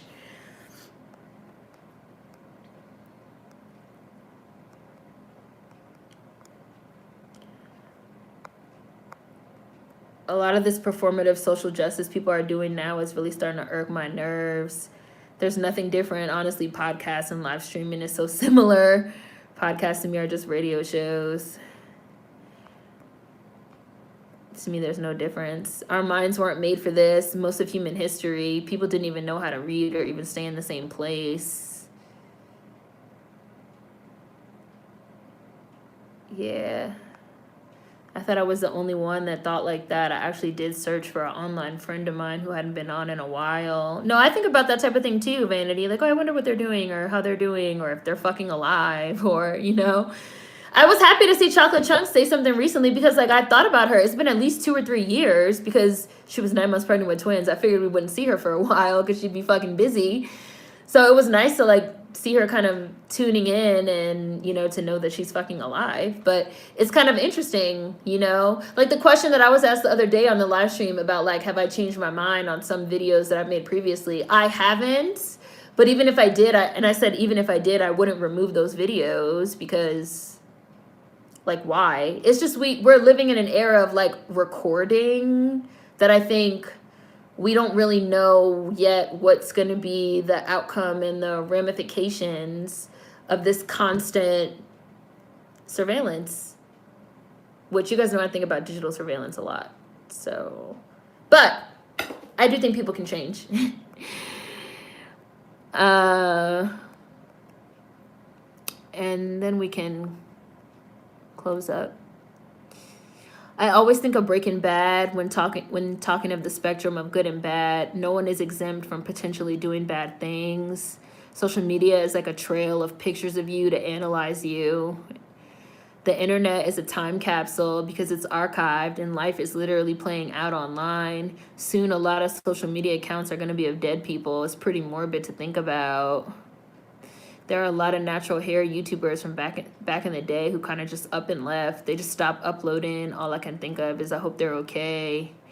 That's real. That's a good point. Anyone is capable of anything, and no one is inherently good or bad. Fair point. I was just having a conversation with somebody the other day about if they think they could kill somebody.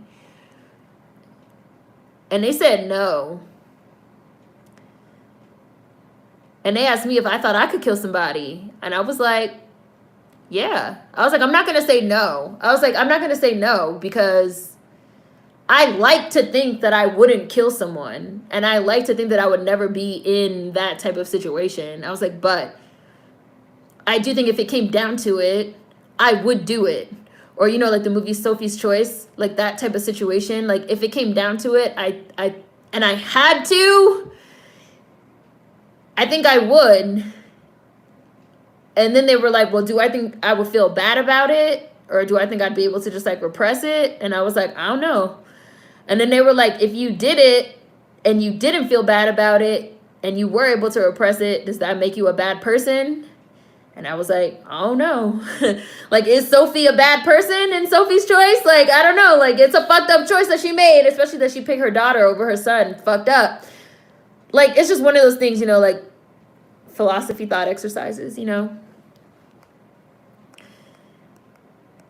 I do think that people I think people are capable of anything. I think people are capable of anything. Yeah, like I don't think that anyone is inherently good or bad. I think people are capable of anything. And so that's why I think that like our environment and all these other things are like constantly having this like influence on us, which also contributes to our ability to make certain choices.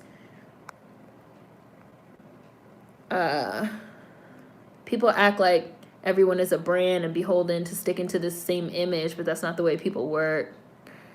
If it's life or death, I think I could kill someone too. I always think that if I were ever in a situation, I could probably do it. If it's life or death and I have to, then yeah. If it came down to it, I gotta pull that trigger. Hi, Xavier. Honestly, yeah, me too. If the situation presented those circumstances, Sophie's Choice fucked me up. I already know of 2 classmates who died and their Facebook is still up. I don't put anything past anyone. I think the new generation is going to have a hard time in 10 years when they realize some of their perspectives have aged poorly. They're afraid of being seen as problematic. Right. And again, like that's a part of changing. Like, number one, like nobody comes out of the womb, quote unquote, woke. Like we're all in a process of like learning and unlearning constantly. Like I really don't think there's like an end to that type of thing. And I definitely think that it's going to be very interesting, like seeing, I don't even think like, not even Gen Z, but whatever like the new generation is going to be after them. But Gen Z too, definitely. It's going to be really interesting, like seeing some of these like younger generations like grow up, because the public opinion always changes, and the ideology of like what's considered appropriate or inappropriate always changes, because the only thing constant in life is change. So it is going to be interesting to see some of these generations that have this like digital record growing up and realizing like, oh, some of the shit that I said back in 2021 is now inappropriate or toxic or problematic. Oh my gosh, I'm a terrible person. I'm a bad person. Have I always been a bad person all this time? You know, like it's going to be some meltdowns. It's going to be some interesting, it's going to be interesting. It's going to be interesting. You never saw Sophie's Choice? Don't watch it. You don't want to watch it. It all depends on the situation.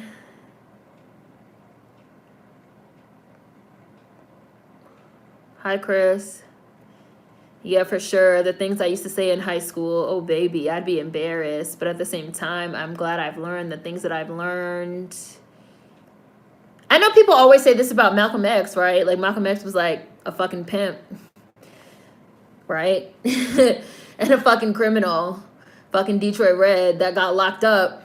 And while he was in jail, he became Malcolm X. He changed.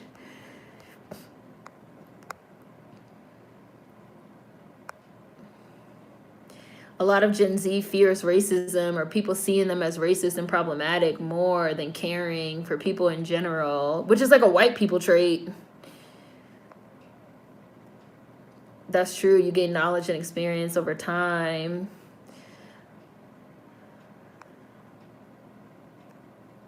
I hate how white people did what they do and completely warped the definition of woke as soon as they got a hold of it. If y'all knew me in high school, you would look at me like, what the fuck was wrong with me back then? I'm super problematic in my age group. If you aren't a hardcore Dem and believe everything these Dem politicians say, you're problematic. I think also we've conflated people having a more evolved outlook on things as equivalent to a perspective rooted in the harm of people. I don't really know. I'm trying to explain it. I think I get what you mean, Queen.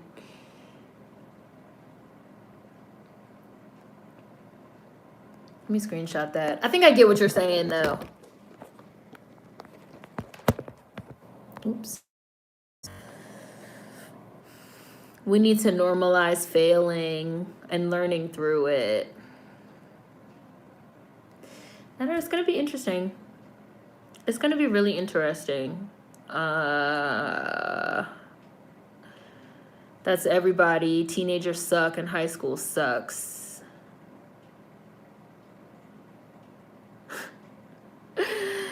This is why I'm really glad that there was like not fucking all this shit when I was like a kid, because it just seems like so much pressure. It just seems like so much pressure to like, it just seems like so much pressure to always be on and just to always be on, which I've thought about a lot and I've read some stuff about too, that a lot of these generations coming up, have like a warped perspective of like what it even is to be yourself. Because what is it to be yourself when you're constantly being surveilled?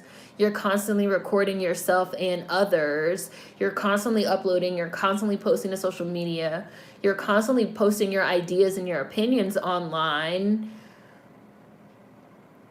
So there's an element of performative nature to your being alive. And what does that mean for the person that's changing, which we all constantly are, if we're also at the same time performing for others and performing this ideology of what we think we know? You guys see what I'm saying? It's like an interesting thing, like this concept of like surveillance. All of this, I think, gets back to the idea of like surveillance and us being surveilled and us surveilling ourselves and others, and then formulating all these opinions.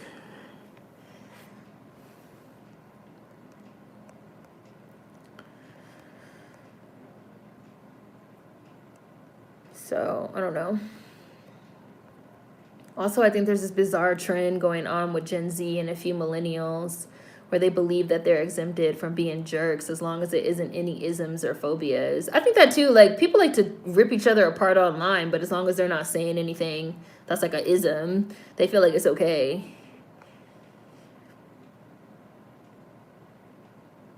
They don't realize they could still mess up even if it's not racism or a phobia. I think that's why some celebrities have problems, because of being in the public eye 24/7. This sounds like panopticon. Facultish. Yeah, it's an interesting thing.